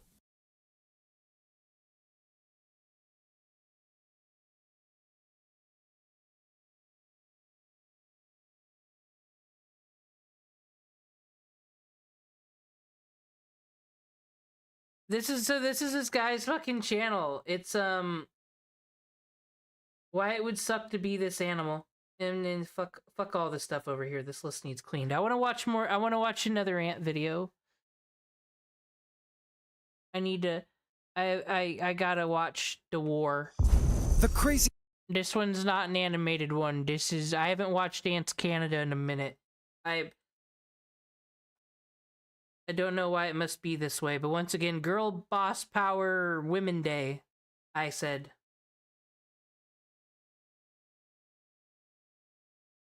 They're not as cool as that owl from Persona 5, though. The craziest ant war has broken out in Pandora. My 1,000... I've been wanting to watch one of those videos about, if anybody knows one, I guess, about, you know, the current state of fucking dating. Because with just, you know, how political people get, how social justice minded people get. I'd like to see an actual interesting, unbiased look if the dating culture or anything's changed, or just an update on the dating culture in the modern era. It'd be interesting to see like a breakdown of it, a good video on it. But I don't want a biased one. That one I thought was going to be unbiased, but it just turned out to be two nerds with a fucking podcast. So now I'm watching Ants. That's how we got here. 1,000-gallon rainforest floor vivarium. A glass bridge attaches to Pandora to an upper tree canopy vivarium called Arcadia, and both tanks combined host a vast array of creatures, plants, and fungi living within it. Apparently this guy was like on fucking Canadian Idol, and then he moved to the Philippines and has 8 billion ants. I really love all of his little ant colonies. I'm jealous. Like I said, I kind of want to, not anytime soon, but one day in the future, I'm going to build me like one of them wall tanks, have me an ant colony, and then my dreams will be fulfilled. I need to learn how to make a garden work correctly. Then I'll work on ants. But things have greatly changed. You see, the aim of this personal biological project was to study wild ecosystems in cloud rainforests, and there was always something I've really been wanting to do. Cloud rainforests are supposed to be some of the world's most biodiverse ecosystems in the world, especially in ant diversity. And though there were a few ant colonies already living in our rainforest, ecologically speaking, there still wasn't enough of them. And on top of that, one ant species, a small ant with supermajors with large heads that I've been... And then it's like around here, all I see is the boring ass brown ants. Well, those are the easiest ones to have in an ant farm, though. And then like the red ants. He's in the Philippines. I keep forgetting the fucking me being the spoiled American I am. The rest of the world has some insane fucking insects. I don't know how Australia exists. How'd they make it that far? How'd they create society? Isn't like half the animals out there to kill them? Calling gnome ants has been completely monopolizing the ecosystem, having exploded in the forest with no competitors, no population limiters, just full dominion over the soils. Now I've really been wanting to challenge this ant monopoly and increase the species diversity by adding more ants of different... I think this guy kind of really likes playing God, though. And I mean, how can you not be like, oh yeah, they got their society going. They're thriving. Everything's great. Time to throw a 9/11 of ants at them. Kinds into our rainforest. And this week, something happened that made me decide it was time to enter a new chapter in the rainforest story of the ants. Guys, we officially hit 6 million subs on the channel. Thank you, AC family. To celebrate... I'm so glad everyone on YouTube at the end of the day, no matter what dumb drama's going on, they support the true shit, the Ant channel. Break this epic milestone of 6M. The moment to execute my grand ant idea had come. Here I have 5... I mean, if I had like 17 ant colonies, sure, but if I had one ant colony, nah, I'd let them do their thing and just observe. Special and powerful young ant colonies scheduled to move into our rainforest, and a 6th ant colony in another holding container. But I'll be saving that colony for last. Some of these ants have powerful bites, others a sting that feels like a bullet, others with huge supermajors, some that spin webs, and my personal favorite. Those super majors are nuts to me. They got huge ass heads. Said once again, I guess my horror. Everybody's got that thing they're afraid of. I don't like people getting shrunk. Said insects and birds, no thank you. I like them the size they are. The beast of all ant colonies, ants that dominate the trees they live in. It was time to create the biodiversity ant haven I'd always dreamed of by adding all these ants in. But little did I know, throwing 6 ant colonies together into the vivarium did not create the ant paradise I thought it would. And what I actually did was create the perfect ant battleground over resources and territory. Ladies and gents, this is the insane story of how I added 6 ant... Ugh. I only have 2 horrors in life. Being shrunken and the idea of getting stuck on an early 2000s HTML web page. This is true. I don't know what it is. I think everybody's got a little thing, but yeah, cool. Has been hotel, hell of a boss, whatever. I can't watch Digital Circus because the whole premise is being like stuck on a damn Neopets page. I didn't want this. I've always been against this, so I said I'm not watching that show. And that's why I watch Ants. Colonies into my giant rainforest vivarium and was taught a harsh lesson that Mother Nature doesn't always come to play nice. Here on the Ants Canada Ant Channel, 6 million strong.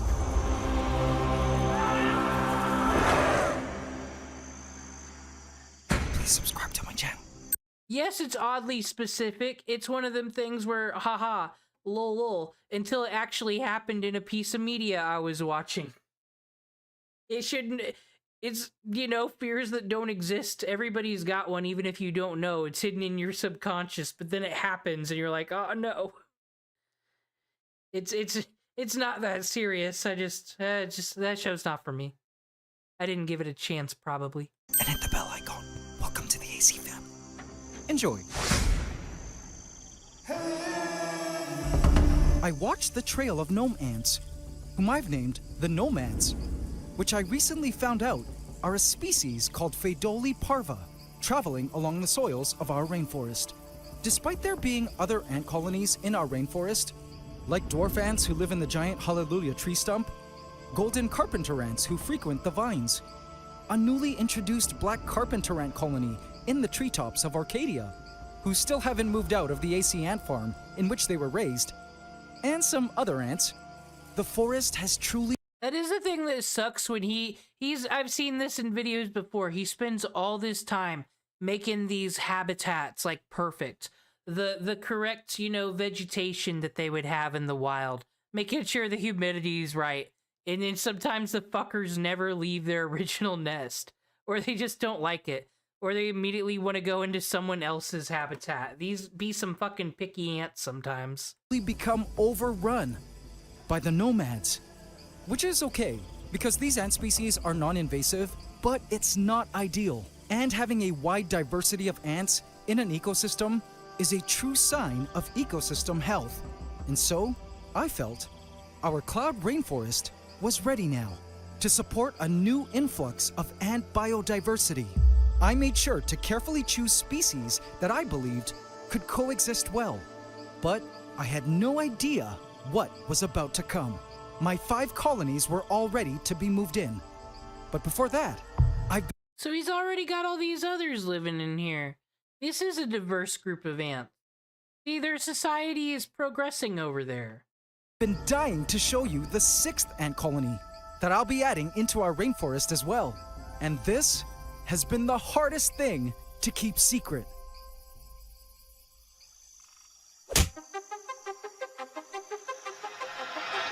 I've been raising a sorority of 5 weaver ant queens, caught earlier this year, whom we followed and watched cooperatively amass their brood, and use their larvae to spin themselves a silk chamber. Yeah, I remember this one. I'm sure he'll recap all the ants, but they got multiple queens. They come in packs here.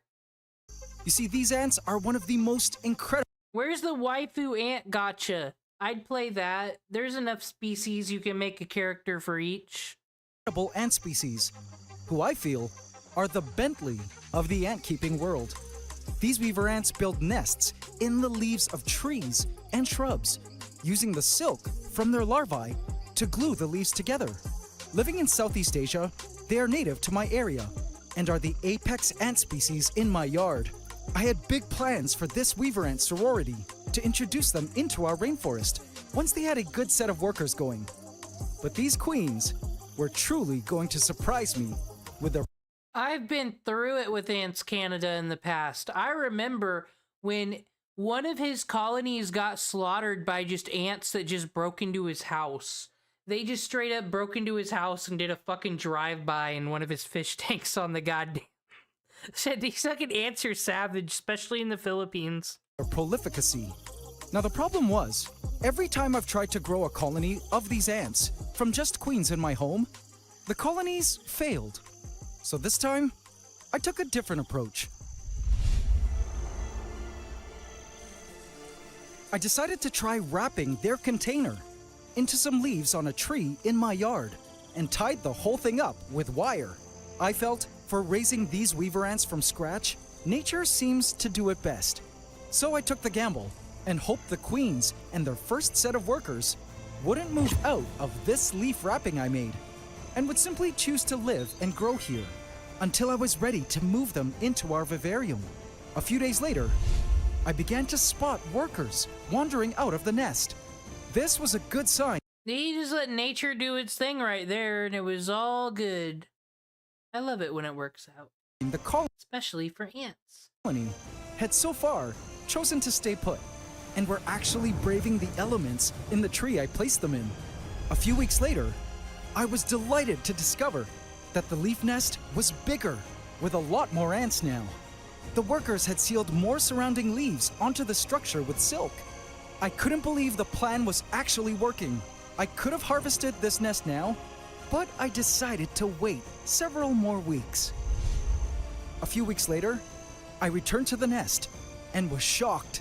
The nest was huge, with so many leaves pulled in and glued together with silk. Old leaves had begun to die off, and the entire leaf mass was just covered in an active swarm of weaver ants.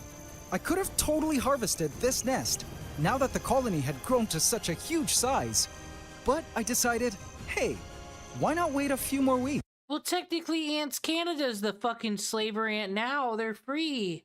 They've built society, and you're gonna remove them from their homes. We were getting close to 6 million subs at the time, so I felt I could harvest the colony whenever I was ready to create this episode. And so It's our fault. We all enslaved them. He brought us all into his crime. Everybody who subbed to this fucking channel, he said, oh, I got 6 million. Y'all are gonna go back into captivity now, motherfuckers. Don't you forget I'm your maker. Like I said, I think there's a lot of playing God concept, but it gets him a lot of views. YouTube can never demonetize insects. The perfect thing he's got going on here. I'm glad this channel is successful. It should be. We need more ant-related channels. So, this week, we hit 6M, and I returned to the nest. I screamed when I saw it. It looked like the colony had hundreds of thousands of angry weaver ants, protecting their monstrosity of a leaf nest. Wow! I knew this could not wait any longer. Now was the time to cut it from the tree. So I went in with our garden man. I had a coworker who, when we'd go out on smoke break or whatever, every time he saw a spider, he had to like hunt it down and kill it. And of course I begged him, no, don't do it. Leave it alone. It did nothing wrong. And it's because he had arachnophobia. So all spiders gotta die because, I don't know, they could do something to him. I've lived around actual black widows. I'm not afraid of no daddy long-legged bitches or those other little fucking city spiders, I call them. Whatever. But no, I don't like it. I've improved since the magnifying glass days, you see. I don't know what started me on that, but insects are our friends unless they're mosquitoes. Those are not your friends. Fuck them. They're vampires. Manager and cut the branches around it, and as quickly as possible, stuck it into a glass tank. We were all laughing though, as we weren't quite in lethal danger because these ants don't have stingers, but they are still super aggressive and will bite hard while spraying formic acid into the cut, which does hurt. The operation was truly I don't know. I just have this weird appreciation for all things that can do things I can never do. Because I'm honest with myself. I'm like, I too enjoy gaming. That's what I want to do with my spare time. You know what I can't do? Build a fucking web every day. Every day with that shit. Fucking, what else? I mean, they're insects. They do all sorts of insane shit. But just the fact that they don't get to discuss politics. They don't get to go watch YouTube and know the drama. They just do the fucking thing to just eat and be savage all day. Animals, am I right? I don't know. They're ants. And also, I cannot stand that people want to kick over anthills. That's their little mountain. That's where they get a, feel a nice breeze once a day. Don't take that away from them. An adrenaline rush of venomless but painful pricks. I picked up the colony and brought it up to the ant room and was mind blown by how big they had grown in seemingly such a short time. And just like that, our 5-queen weaver ant colony was contained and waiting in their holding tank. I don't know how we got here. I don't know why I'm glazing these ants so hard. But once again, more interesting than denims.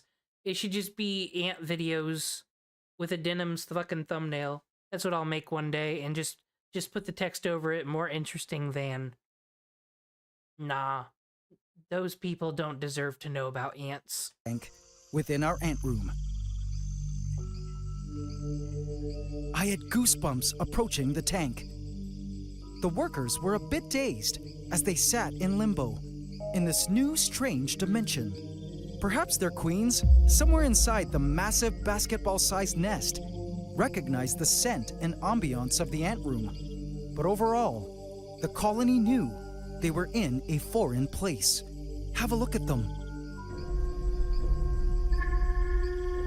There, I fixed it so people know we're talking about the girl bosses of nature.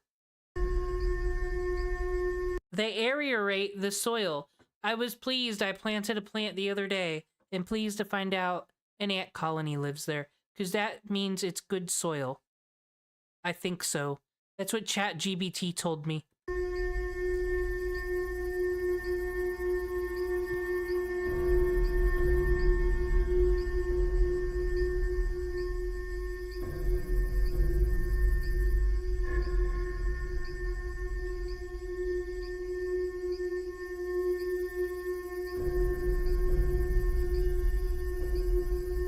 Workers stood, mandibles wide open, in an aggressive stance, willing to attack at the slightest movement. This species is very visual. So once again, all female, all the workers and shit. Notice how they don't have no drama, don't turn on each other. They literally do uplift each other. Better than what we could all learn, fellow women. We could all learn. And could definitely see me through the glass. They were particularly protective around the nest openings, places where the ants could slip between the leaves. Oh, I was gonna watch a commentary video on the art community, because, that's white women coded as well, and all the drama that happened there, but that's like 2 hours long, and I don't need that in my life today. I just wanted to know some lore, but other than Creepshow art, I don't even know most of those people. I don't know. Ants are more interesting right now.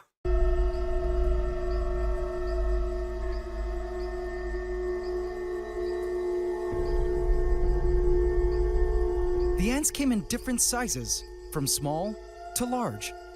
Watching the weaver ants moving around the outside of their nest was spellbinding.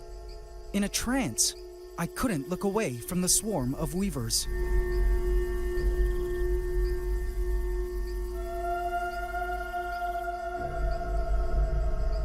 Now, I don't know if I'd be down with the feeding each other thing.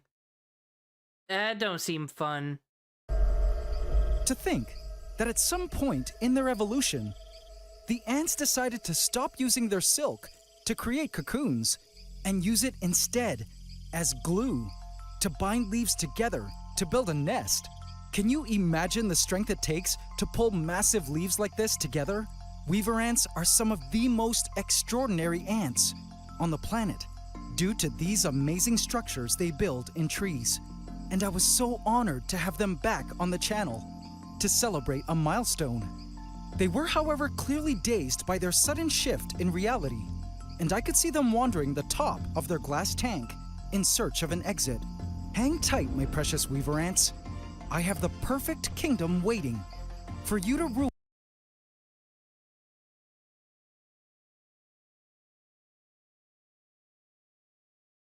This is the second habitat. They're gonna get moved again. Because he's gonna move them into the big tank. This is a lot of adjustment. But nature, life, they'll survive. Fucking general population over there. He says there's gonna be an ant war. I believe it. Rule in just a few minutes. But first, I had to add in our other 5 ant colonies so they could settle in before the weavers moved into the space. Now, my strategy was to give each ant colony its own separate space that I believed would be best suited to the species and set them up for success. So let's meet the ant colonies and add them all into our forest now, one by one. First, giant ant. I gotta place bets on who's gonna be the first. Someone's gonna lose. If there's gonna be a war, there's at least gonna be one loser. I think some of these can live in harmony. I don't think it's gonna be these. I think these are the strong mandible motherfuckers. Ants with jaws of steel. Meet Odontomachus infandus, giant trapjaw ants. These awesome and menacing ants with huge bear trap-like jaws on their face are no ants to take lightly. Their jaws open 180 degrees, and once tiny trigger hairs, situated in the middle of the jaws, are touched, the speed and force at which the mandibles shut is one of the highest of the animal kingdom. Think the force of 12 SUVs if one of these trapjaw ants was the size of a human. There's their queen. She's larger than the workers and is the one laying all the eggs. What a literal beast of an ant. She also has a potent stinger to go with those damaging jaws. They were collected from outside and actively hunt down. I mean, it is crazy how, like, different colonies, different species. Oh, I think Gamergate might be involved in this one, because that is an ant species. But the queens all have, like, different rules. You'll have some with multiple queens. One with one queen. One where, like, the queen's kind of, like, enslaved. But then, like, ones where the queens fucking got stingers and fight and shit. Said, a lot of diversity. A lot of uplifting in the ant community. Small soft-bodied insects, as you can see with this worker, who still has half a termite soldier attached to her leg. I tried introducing this species in the past. Hey, there's much content on the internet and much things people are gonna do. Read those words you just typed. You're never gonna see that kind of content again. It's unique. But the queen disappeared. That's why I gotta watch Solomon Chow once in a while. He might throw something enlightening out here once in a while. So I was happy to give giant trapjaw ants a second shot at life in our rainforest. I had the perfect spot for this giant trapjaw colony prepared. A new area adjacent to the pond, surrounded by vegetation that descends deep into the ground and into this spacious and mossy cavern underneath the mossy hill. I felt this subterranean pit would be the best place for these giant trapjaw ants, and hopefully the ants felt so too. I placed the container into the pit and removed the lid, then proceeded to place the paper towel along with the colony and brood. I don't know about him giving the insect with the most powerful jaws ever, well, in the insect world, first dibs. That's like an advantage, isn't it? Because you get the best territory. It's gonna be very interesting. Onto the mossy floor. And just like that, the giant trapjaws were in Pandora. The workers at first were wandering around, trying to figure out what was going on. They've had a confusing 24 hours, but it wasn't long before they realized they had been placed into an exciting world and began to mobilize.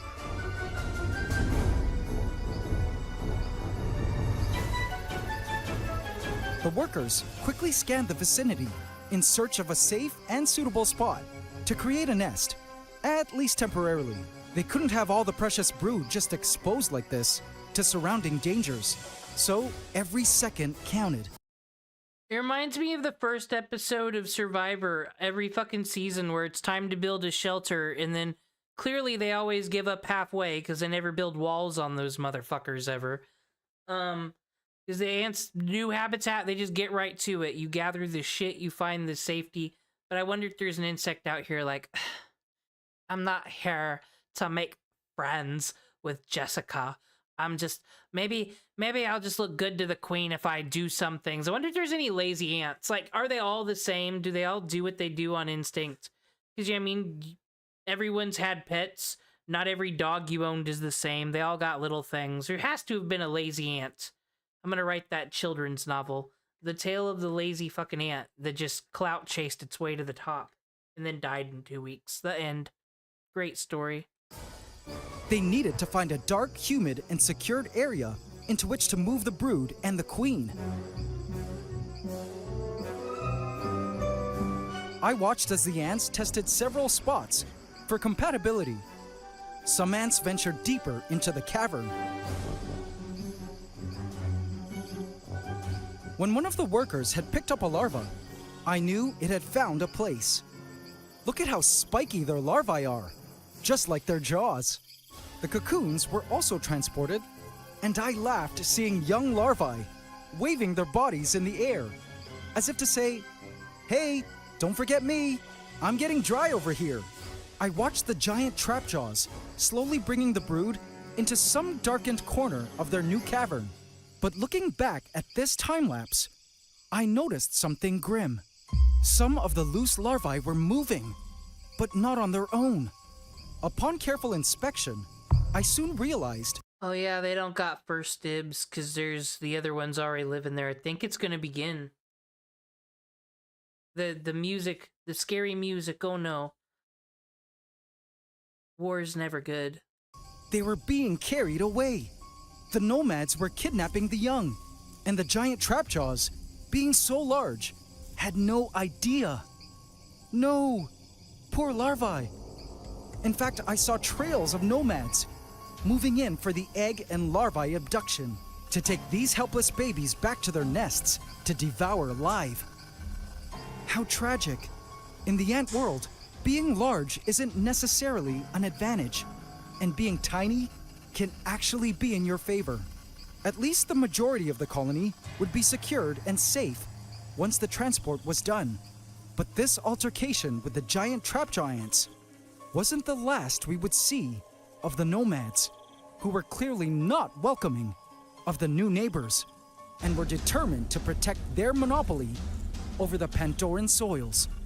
The ant war had officially begun.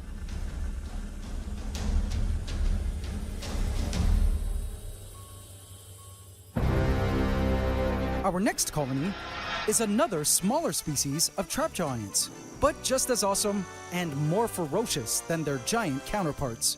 I used to have a 2-year-old colony of this species called the snapdragons, but released them back into the wild sometime after building Pandora. Can you spot the queen?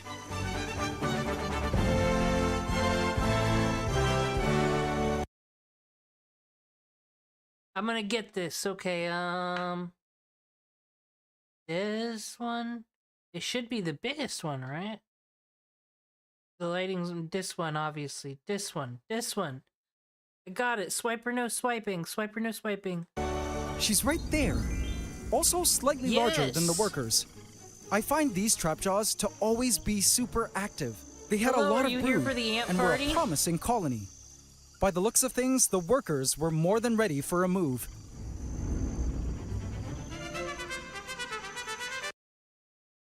I did a friend summon when I had Fade Up, right? I got that done, I think. Next stream, gotta get back to that. There could be a good banner one day. I said, what do I care? This is what happens when you get too many 5 stars. You watch fucking ant videos. I love the ant videos. How dare I? I dropped F-bombs on a lot of things, but I'll never do it to Ants Canada. We'll Well, so far we got the huge trapjaw insects, and these are the smaller trapjaw insects, and there's already nomad ants in the tank. We've already got 3 entering the war, so you gotta pick your team. This is a pro-female stream, and as we know, most insects are female. Males just have sex and they go off and die. That's I don't know what that says about society, but the video, I wanted to watch a video essay and it wasn't a video essay, and ants are fun. I decided to place these trapjaws on the opposite end of the vivarium, far away from the giant trapjaws, but I had no idea at the time it was right amidst a trail of some unwelcoming passerbyers. In went the trapjaws, which startled the tiny ants at their feet. When I went in to look closer, only then did I spot the nomads, and they were smart to travel through the tightened tunnels below the trapjaws, who could smell their pheromones by now. Both ants were aware of each other's sudden presence, and my heart began to race. Suddenly, a trapjaw. Well, what you do is you get the black ants some protein. Gotta hit them with the sugar too. The sugar's how they get their speed, right? Then you make them super strong, then they'll fucking take the red ants out. I haven't seen a red ant in a many long time. Came antennae to antennae with a nomad. And no strike. Whoa. So far, no aggression between the two parties. But the nomads appeared to grow in concern over this second set of rainforest guests. And then before I knew it, the first brave nomad went in to attack. The trapjaw felt something brushing along its feet. And when it realized a squirrel-sized ant was advancing to attack it, bam! Sliced away. Whoa! Those jaws were enough to send any ant into oblivion. The trapjaw ant looked for more, but the nomads had seen enough. They were not willing to contend with an ant. At some point, though, those look too fucking small to even get caught in the pincers. But the pincers are very fast, but like, feels like you could sacrifice one and all the other ones could jump your back. This dangerous. I watched as the nomads tread carefully along below the trapjaws, who were not afraid to threaten any nomads with open jaws. It was crazy to see the nomads so cautious like this. They were usually aggressive, cocky even, but now, after just that one bite from the trapjaw, they were unwilling to go into further battle, as they crawled slowly beneath them, within the protection of their underground tunnels.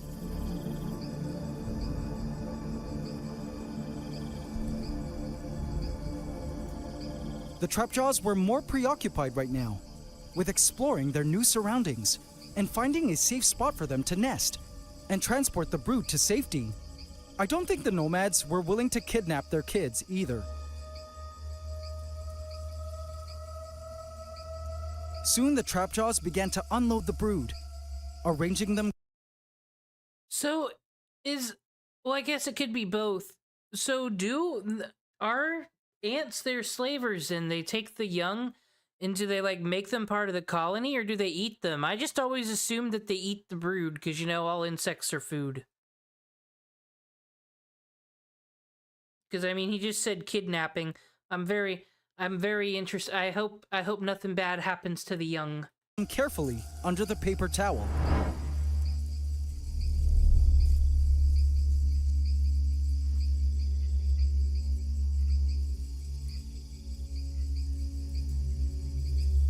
When they were done, and all the brood had been moved safely, the colony proceeded to check the soils for the best places to tunnel, so they could set up their official nest.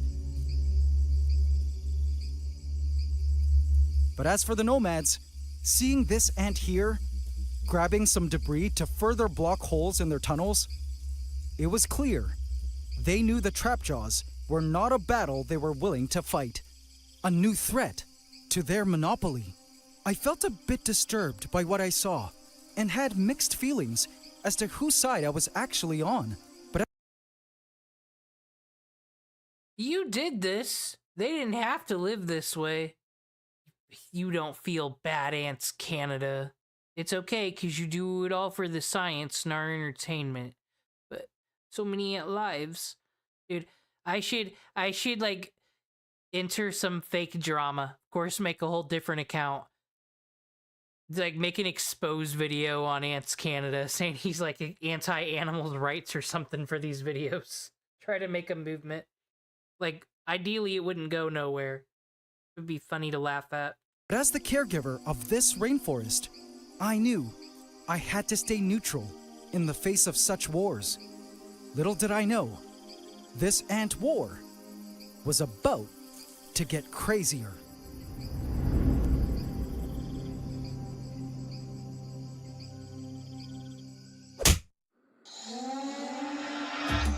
Next up, the ants with a sting of a bullet. Aw, please let this be Fire Nation 2.0. Them things like... he had this Fire Nation that was like the red ones, pretty much.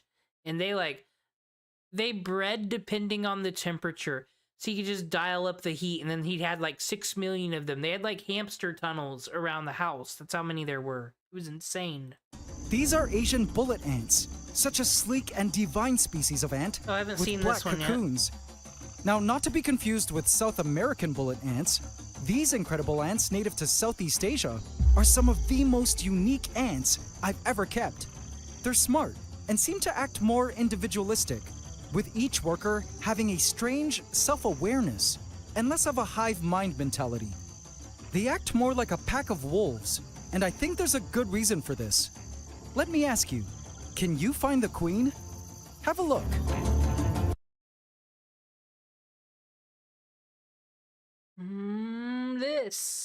This.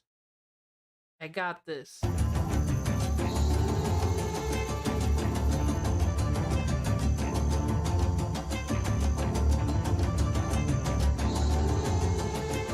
Did you spot her? Well, if you didn't, you're not wrong. It was a trick question. Son of a bitch.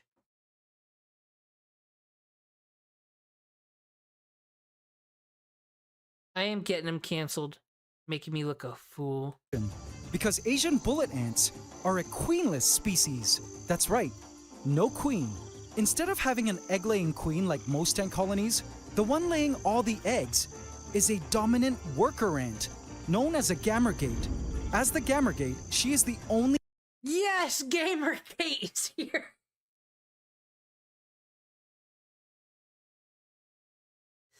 Them women ants are about to find out. Parentheses harassment campaign. Only ant allowed to mate with males infiltrating the nest looking for her, and also has to continually fight new and upcoming challengers vying for her coveted spot of primary egg layer. And in fact, look over there. 2 ants in a tight embrace, but they aren't hugging things out. They are wrestling in a contest of strength and pheromones. One of these ants is the gamergate, having laid all the latest eggs of the colony, and another is one of... Welcome to Gamergate, parentheses harassment campaign, a new species of ant that got discovered and named recently. Like, he's saying, like, gamer got, I don't know how he's pronounced, but, like, it legit is Gamergate, because I remember seeing a newspaper article about this, like, when it was done. The newest species of ant is called Gamergate. Because Twitter. Her daughters, or a sister, who felt she was ready to take on the challenge of becoming the new Gamergate. Or another possibility is that their Gamergate had recently died, and these 2 alpha workers were now fighting to become the new Gamergate. Other worker ants stood on the sides, waiting to see who would win in this heated battle of the jaws, stingers, and pheromones. But it looks like this ant here seems to be losing. One of the workers is pulling on her leg. The final verdict was dropped. This ant is the Gamergate, and this ant is the loser, and must be seized immediately. I don't know if they'll execute her, but all I know is, being the Gamergate is no easy task, and this system... Yeah, they fight for alpha in this one. You can become the leader, the queen, if you fucking beat the strongest. ...of colony structure ensures that there is always a reproductive member of the colony for years and years, regardless of whether or not the gamergate dies. Any new gamergates, however, must wait for males to come around, enter the nest, and mate with them in order to produce more worker ants. So hopefully this winner here is the old gamergate, so that this Asian bullet ant colony can continue to grow once inside Pandora. For this colony, I wanted to give them this entire lower floor area, seeing as this species likes to forage over leaf litter and open soils. I created a starting hole for the colony to begin their burrow. Then carefully placed the colony into Pandora.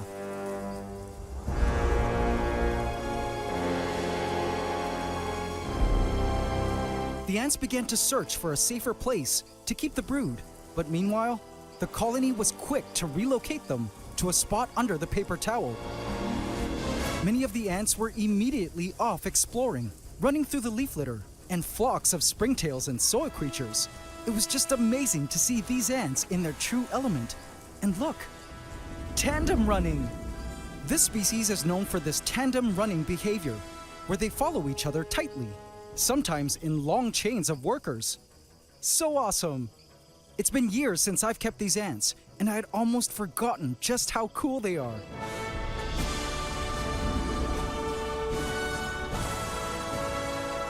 They have the little buddy system. That's cool. I don't know if this... Okay, should I root for this one? I mean, I kind of want to root... Because, like, if the queen can survive these alpha matches all the damn time, what's nice about that is you know they can take on other motherfuckers.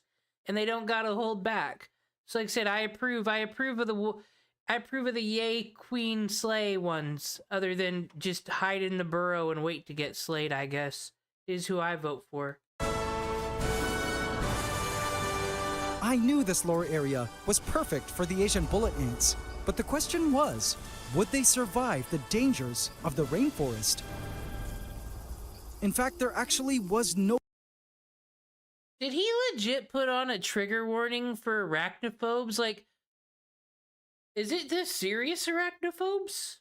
Are you afraid of crabs? I guess I'm being a bully right now. It's a fucking insect. I just had a friend who acted like he was gonna die every time he had a spider. That's all I could see, and I'm just thinking, why though, man? Why? Like, I know people get bit by, like, those wolf spiders if you go to, like, a lake and your arm will, like, swell up like a grapefruit. That sounds horrifying. I get that. But most little ones that live on the wall, what they gonna do? They are more afraid of you than you are of them. Like, what? You're a fucking titan. No guarantee any of these ant colonies would make it, as we've seen with past ant colonies. That was my hot take on spiders. Please register it with the opinion of the internet. It'll save the ants. That's my new charity. Ignore me. Ant party. That have thrived and died out in these lands. It was up to the ants now to do their best and survive in our rainforest. Soon the ants had discovered the hole we made. I watched the ants entering and exiting the hole. They seemed to be digging out the tunnel to make it larger. And ew! What's that booger type thing they pulled out, covered in soil creatures? Soon, in went the first cocoon. Yay! But then I saw them. The nomads. It was one worker at first, who went back to call the others, who came pouring onto the scene, entering the tunnel they were working on. I bet they were feeding on the cocoon. I guess that's why the Asian bullet ants, in the end, made an executive decision not to nest in the hole, and instead, nest here, at a back location under the driftwood. Guess I couldn't argue with them. That's where they chose. I didn't mind this, as the ants knew what the best conditions for the colony would be, and the hole I made was apparently not nomad-proof. Once again... Yeah, that blood's on your hands, Ants Canada. You made the hole. You made the trap. Then you don't get a pull a, I guess they didn't like the home I gave them. Yeah, no, you fucked up their children. Think of the children, Ants Canada. Though the nomads were pushing back against all these ant newcomers. But they were certainly in for a rude awakening very soon. I couldn't wait to move in the next 2 colonies. But first, I went back to check on the weaver ants and was shocked by the sight.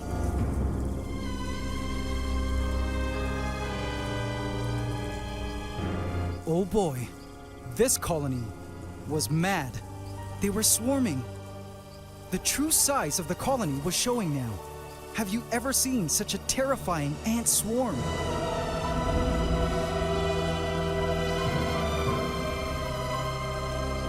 Some ants had sandwiched themselves between glass surfaces, trying to get out. Well, I mean, they're not going to be the winner of the war, but they'll be the survivor of the war because they live in the treetops. So maybe the nomads the nomads are already fighting 3 different people. Goodness, this was a large species. I noticed workers tearing up the silk walls of their nest, which was a sign that the ants were adjusting the nest structures to better suit the new environmental conditions. Perhaps the lower air movement within the tank compelled the ants to fix ventilation, but the colony themselves were on some crazed mission, a mission to escape out of their holding tank. As much as I couldn't wait to release them into our rainforest, I absolutely needed to make sure the other colonies were completely settled in first, because I knew that once I released these weaver ants into the forest, they would be foraging everywhere, and the other colonies would be in danger if they were still exposed. It was then that I spotted one of the coolest stunts these weaver ants perform. Check it out. I noticed the... Oh, fuck yeah, they're gonna do the human bridge thing. That thing from the movie Ants. It's real, oh my gosh. The ants began to form their iconic body bridges. This is a cool behavior weaver ants are known for, and I oftentimes don't know why they form bridges like this, because frequently the bridges disseminate as quickly as they were formed. I already said, well, there is Ant Simulator. From the people who brought you The Sims and SimCity, there is an Ant Simulator. It's not that good, but we did make a good war video game, a good war tactics video game. Yo, maybe that's what I'll make on RPG Maker, and I'll make a whole plot like the queen and her marriage situation and having to, but like the portrait's just a fucking ant, like all this deep drama. Like I said, I've been meaning to break out the RPG Maker and do something fun with it. But this swarming colony was totally in bridge mode. I was thrilled when I spotted them forming this bridge chain.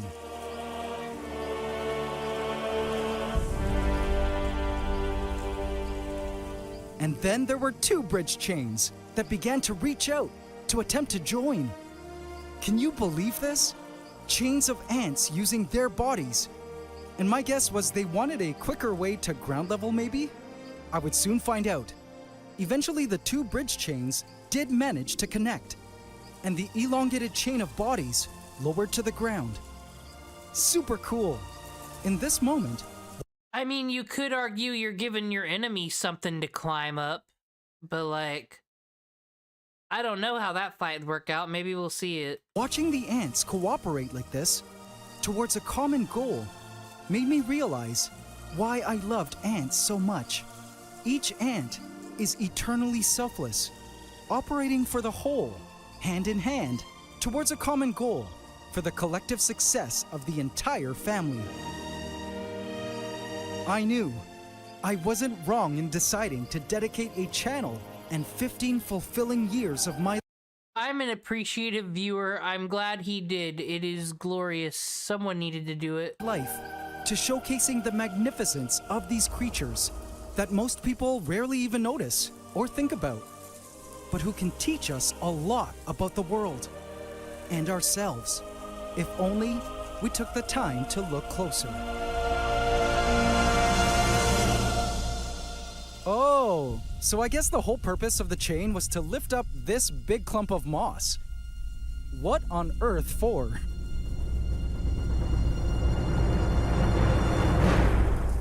Anyway, I knew I needed to wait until this swarm died down before adding the weavers into our vivarium. But meanwhile, I gave them a large roach to distract them, which they seized from all sides.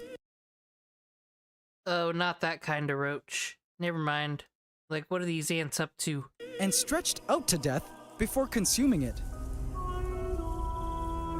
It was time to move on to our final 2 ant colonies, and our next colony was also a type of weaver ant with a spiny twist. Meet this colony of golden spiny ants belonging to the genus Polyrhacus. There's the queen, the largest member of the colony. They are categorized as lesser weaver ants, as they too use their larval silk to construct their nests. But instead of their bodies kind of look like those Christmas ornaments, you know, that are like round and shiny, but they're not glass. They got like the fabric on them. They look like a sturdy ant. I'll put some money down on them in the war. Like I said, that weaver ant colony is the problem, but I think they're going to stick to the trees. They just wanted that piece of moss for some reason. Instead of leaves, they use random bits of debris and material collected from their surroundings. They're the same species as a large multi-queen spiny ant colony I also used to have, known as the Gilded Warriors. But like my old trapjaw colony, I decided to release them back into the wild, post-Pandora. But I was happy to bring spiny ants back to the channel now, and felt they were perfect for the rainforest. This species commonly builds their debris nests in trees, along tree trunks, onto rocks, and pieces of driftwood. I was interested to see where they would ultimately decide to create their nests in our rainforest. But my guess was they would love building their debris nest here, against this soily area. Do you think they'll use it? Do you think they'll use it, or is Ants Canada gonna get sad again because he led them to their damn death? On the great tree trunk and moss wall. I carefully placed the colony in.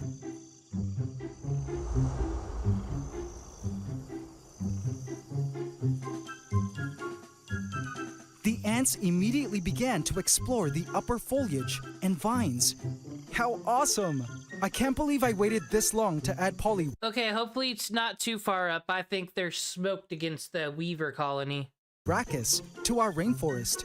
They fit right in. A team of ants stood watch over the brood, while other ants began walking with the larvae, ready to glue gun debris once a suitable spot was found. The ants began to transport the brood beneath the paper towel. So far, I was quite happy with where I had placed all 4 of the 6 colonies. Have a look. They were well spaced out, and other than the nomads retaliating, moving the new ant colonies in was going well. He put a whole rainforest in his house. And I'm pretty sure he still has like 18 other, because like ants is just like one part of it. He's got like alligators and shit. But also where he lives in the Philippines, he's also shown he can just go in his backyard and the things are there. So maybe it's not even that special for him. But I heard things are way cheaper out there. Like I said, he's smart. And I think he's Filipino anyway. But he goes out there and just collects the neighborhood animals and gets a 6 million YouTube channel. Awesome. That's some real uplifting stuff. You give that one a clap. He's doing more for the world than all the people I looked at tonight. I removed the paper towel, and the ants relocated the brood to a secret spot they had found in the moss.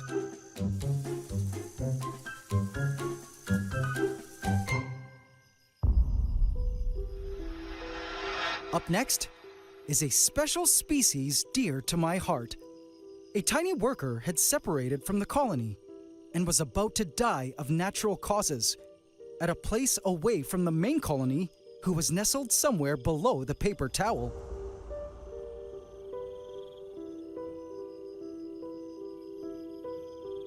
Sadly, this worker would not be enjoying the colony's future home, but its massive colony beneath will. So what species is this ant, you ask? Well, when I first set up Pandora, an awesome colony of marauder ants, we named the Terror Raiders, were unintentionally introduced into the forest by way of the Hallelujah tree stump and they ruled our rainforest for a long time. They possessed massive supermajors, on which miners would ride along their truly impressive trails.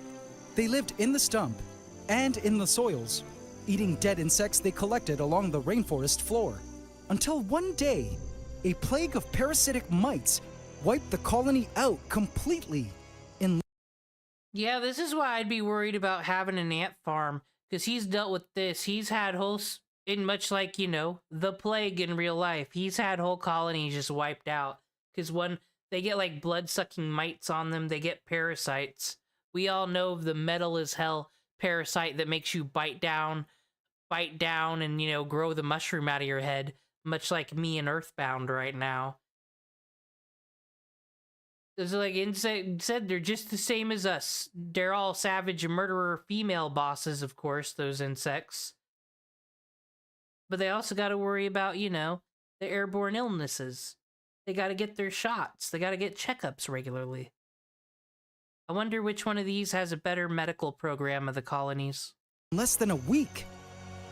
The heat of the summers also made it hard for the colony to recover from such a plague, and saying goodbye to such an iconic colony in Pandora truly saddened me. But guys, it's time we bring the Terror Raiders back. Given there were colonies here, here, here, and here, I felt the best place to introduce this fifth colony was back here, somewhere close to the foot of the Hallelujah tree stump, where they had plenty of soil and where the old Terror Raiders used to nest. I placed a starting hole for the colony to find. Then placed the colony with a paper towel in.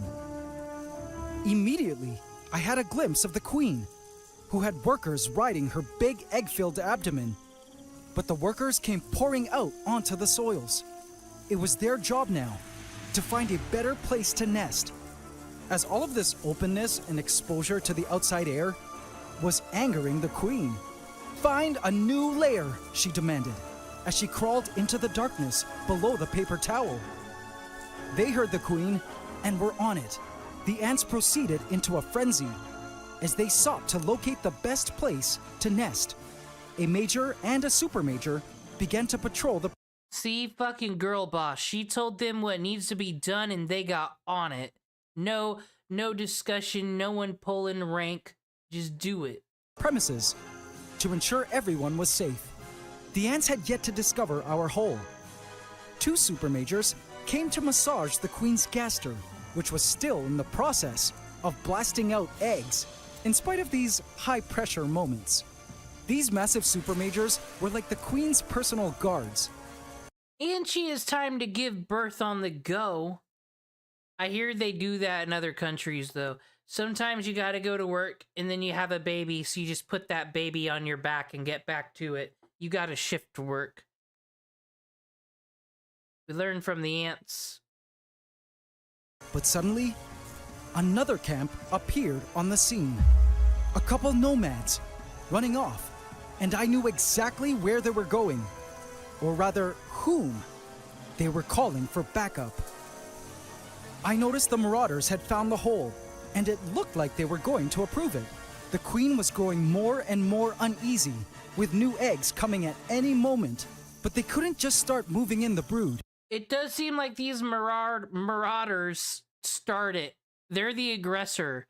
They're the aggressive users, while the rest are just trying to live and get established. He hasn't documented them messing with each other, but how would he get the timeline right? We've only seen their introductions, and it's always these marauders first on the damn scene. As this hole needed to be inspected and deemed safe many times over. They didn't solemnly swear they're up to no fucking good. Before they officially started making the move inside. Hurry! A major shouted. We must move now! All the brood had been transported below the paper towel, but the ants knew the young were still vulnerable here. And then, I saw them.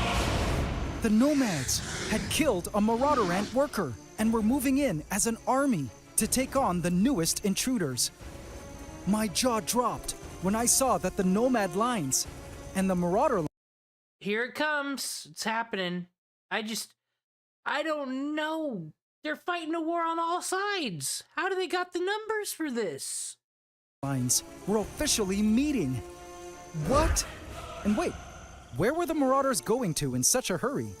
I followed the trail and discovered the Marauders had found exactly what they were looking for. A spot under the driftwood to nest. Hurry, sisters! We found a place! News of the newly discovered nesting site made its way back to the colony, and the ants immediately began to pick up the brood to transport them across the long stretch of soil towards the secret location. Checking back on the time-lapse, I did notice that while the Marauders were inspecting our hole, nomads had made their way into it, perhaps in attempts to drive the Marauders away. So this is fucking Ants Canada's fault all over again. He dug the hole. He just let them into a trap. This is the second time this has happened. This is a madman. But now, it looks like the Marauders had found a new place, and workers stood in threat position, facing the oncoming nomad forces. Any closer, and you will die, the Marauders menaced. But the nomads were not afraid of these small, measly Marauder ants. As they continued to move around the Marauder trail, the nomads began to assemble and pour in by the droves, and moved in confidently to attack. After all, they had super majors to go in for the kill, but I don't think the nomads realized that so did their opponents. Some nomads creeped in through secret tunnels below ground, while others made the advance above the soil line. And then, bam! A major came barging through, which shocked the nomads. The brood was now moving in too. With my heart beating loudly in my ears, I watched the epic ant battle unfold. See, though, I kid with the how great you just you made bank on YouTube, made this great channel. A lot of work goes into this. He's got to have the special cameras for it. And in order to know when a fucking ant war is breaking out, to film it, to make content out of it, he's got to be checking on these things constantly. Or having cameras or something, because he's got like 20 other colonies in this house too, and so many other animals. I don't know how he keeps up with it all. Said he puts in work.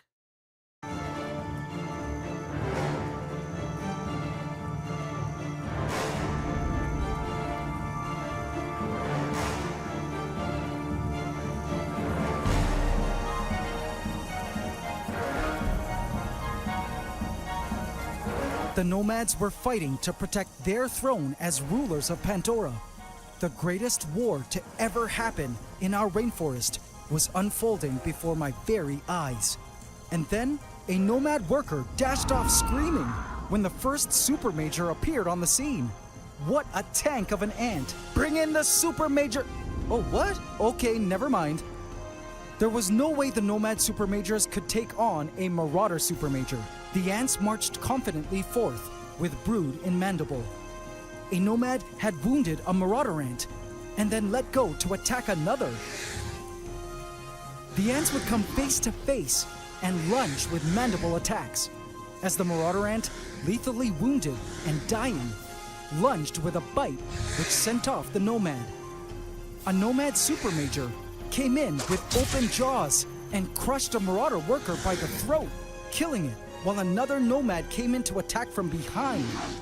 They seized the worker to finish it off. But in an unexpected... Did y'all think Battle of the Bastards and Game of Thrones was nuts? Did you think the Civil War was nuts? This is the life of an ant. ...the turn of events, a huge mass of dark... I mean, one could argue this is a huge rainforest tank. Well, all these ants are gonna, like, keep populating. But, like, they could just get along. They could share it. They all had their own area. But nah, diplomacy don't seem to exist in insect world. ...caught my eye. The queen was moving in. She could not wait any longer, and the colony had decided to move her in now, before the battle got bloodier and harder to navigate through. She passed through swiftly, surrounded by workers, into the darkness below the driftwood. Luckily, she was unharmed by the nomads. the Nomad Supermajors were absolute warriors, taking on 2 Marauder ants at once and rampaging around if they had gotten away from its clutches, jumping right back into a group of Marauders with a thirst for blood. While all of this was happening, the Marauders continued to move in the brood, and soon, the sheer numbers of the Marauders were beginning to become overwhelming for the Nomads, which helped the Marauders grow in confidence at staving off oncoming Nomads. The Marauders were not willing to back down and lose this battle against the scrawny Nomads. The Marauders were now marching in by the droves, making the... I mean, the Marauders were there first, so it's kind of wrong to root against them, really. It's complicated, a lot of nuance to this war. Long journey across the soils of Pandora, including the ever-majestic Supermajors. There was just no way to overpower them now.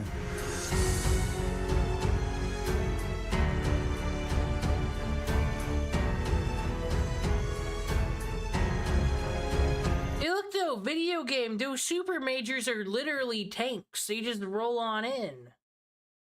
They fucking ride them too, like it's war.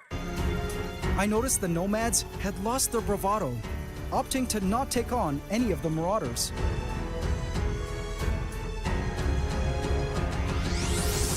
It was then that I suddenly began to feel somewhat guilty.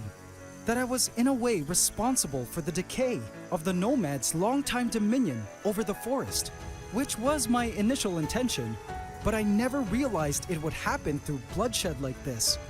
Both sides had their losses. This ant still stood guard, despite the fact that it was soon going to die from bleeding to death. It did it out of love for its family. It was hard to watch, but I had to remind myself that ant wars like this happen in the wild all the time, and that survival of the fittest reigns supreme on this planet, as it did in our slice of rainforest. It was a harsh reality, and nature's way of ensuring only the strongest life forms survive to carry and pass on the genetic mantle of... Thank God the winner of Survival of the Fittest fight on Twitter and YouTube all day. Thank God life made it. Life into the future. I couldn't believe what I had just seen and was somehow deeply affected by the war. I eventually found that the spot they were entering within the driftwood continued further into a deeper and darker location. I was worried though, because this driftwood piece into which the Marauders were nesting was the same driftwood piece under which the Asian bullet ants had chosen to nest. I wondered if... Fuck! Maybe they won't notice them. The two colonies would meet. Whatever the case, I had to accept that although the rainforest had a greater ant biodiversity now, exactly what I sought to achieve, with it came possible tensions and altercations between the ant superpowers, and I would just have to see how this ant war would play out.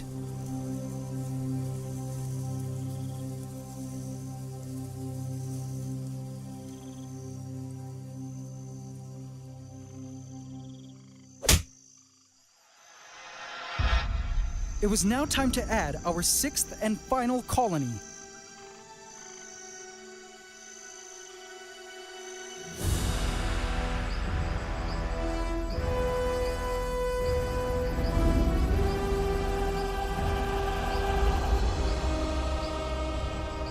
I approached Orcadia and placed the holding tank inside.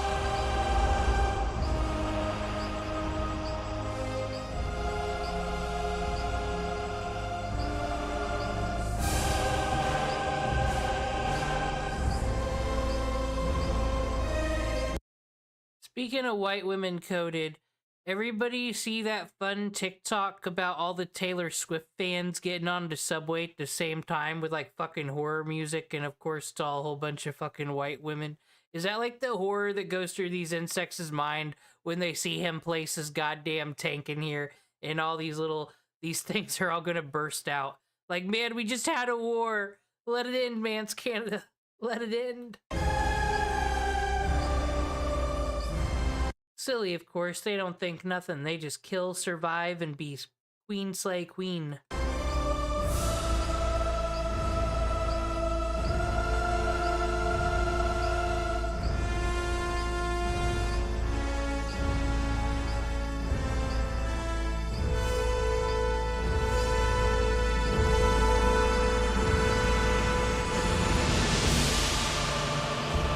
My heart beat loudly in my chest prior to opening the tank.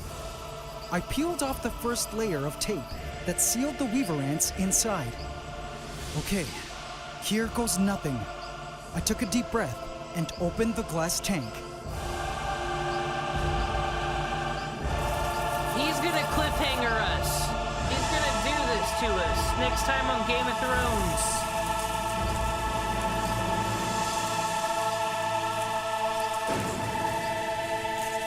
And just like that, the weaver ant colony in all its furious glory had been unleashed.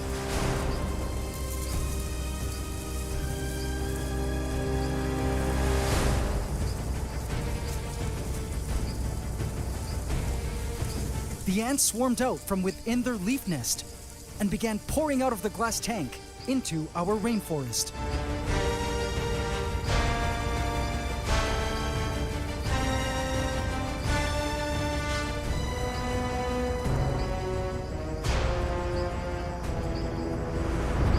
The sight was both spectacular and terrifying. When the idea of this huge swarm eventually making its way down the glass bridge to Pandora came to mind, I began to question if I had made the right choice. I sure hoped so, but it was now up to the ecosystem, the giant cloud rainforest haven we built, to find its own balance in the chaos.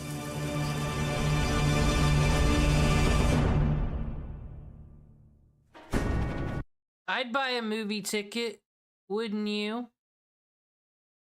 Okay, though a greater point could be made, though, to bring it back to white woman coded, where it began, Denim's drama, is that I consider what I just did there very transformative content. I had a lot to say about ants as I watched the ants video.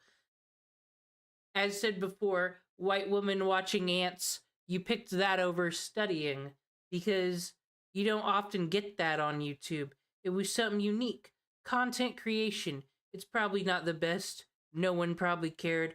Whatever. The point is, I did it. What the fuck is their excuse with their audiences and shit? I'm just kidding. I just wanted to watch ant videos. I'm just trying to justify it. Haha. Now that's a funny meme. But that was a lovely ant watching party. It's been 4 hours, so I should probably call it here. But I think at some point I'll find another excuse to watch the sequel to this. Ant Party 2. Let's get down with more antennae. That's what I'll call it.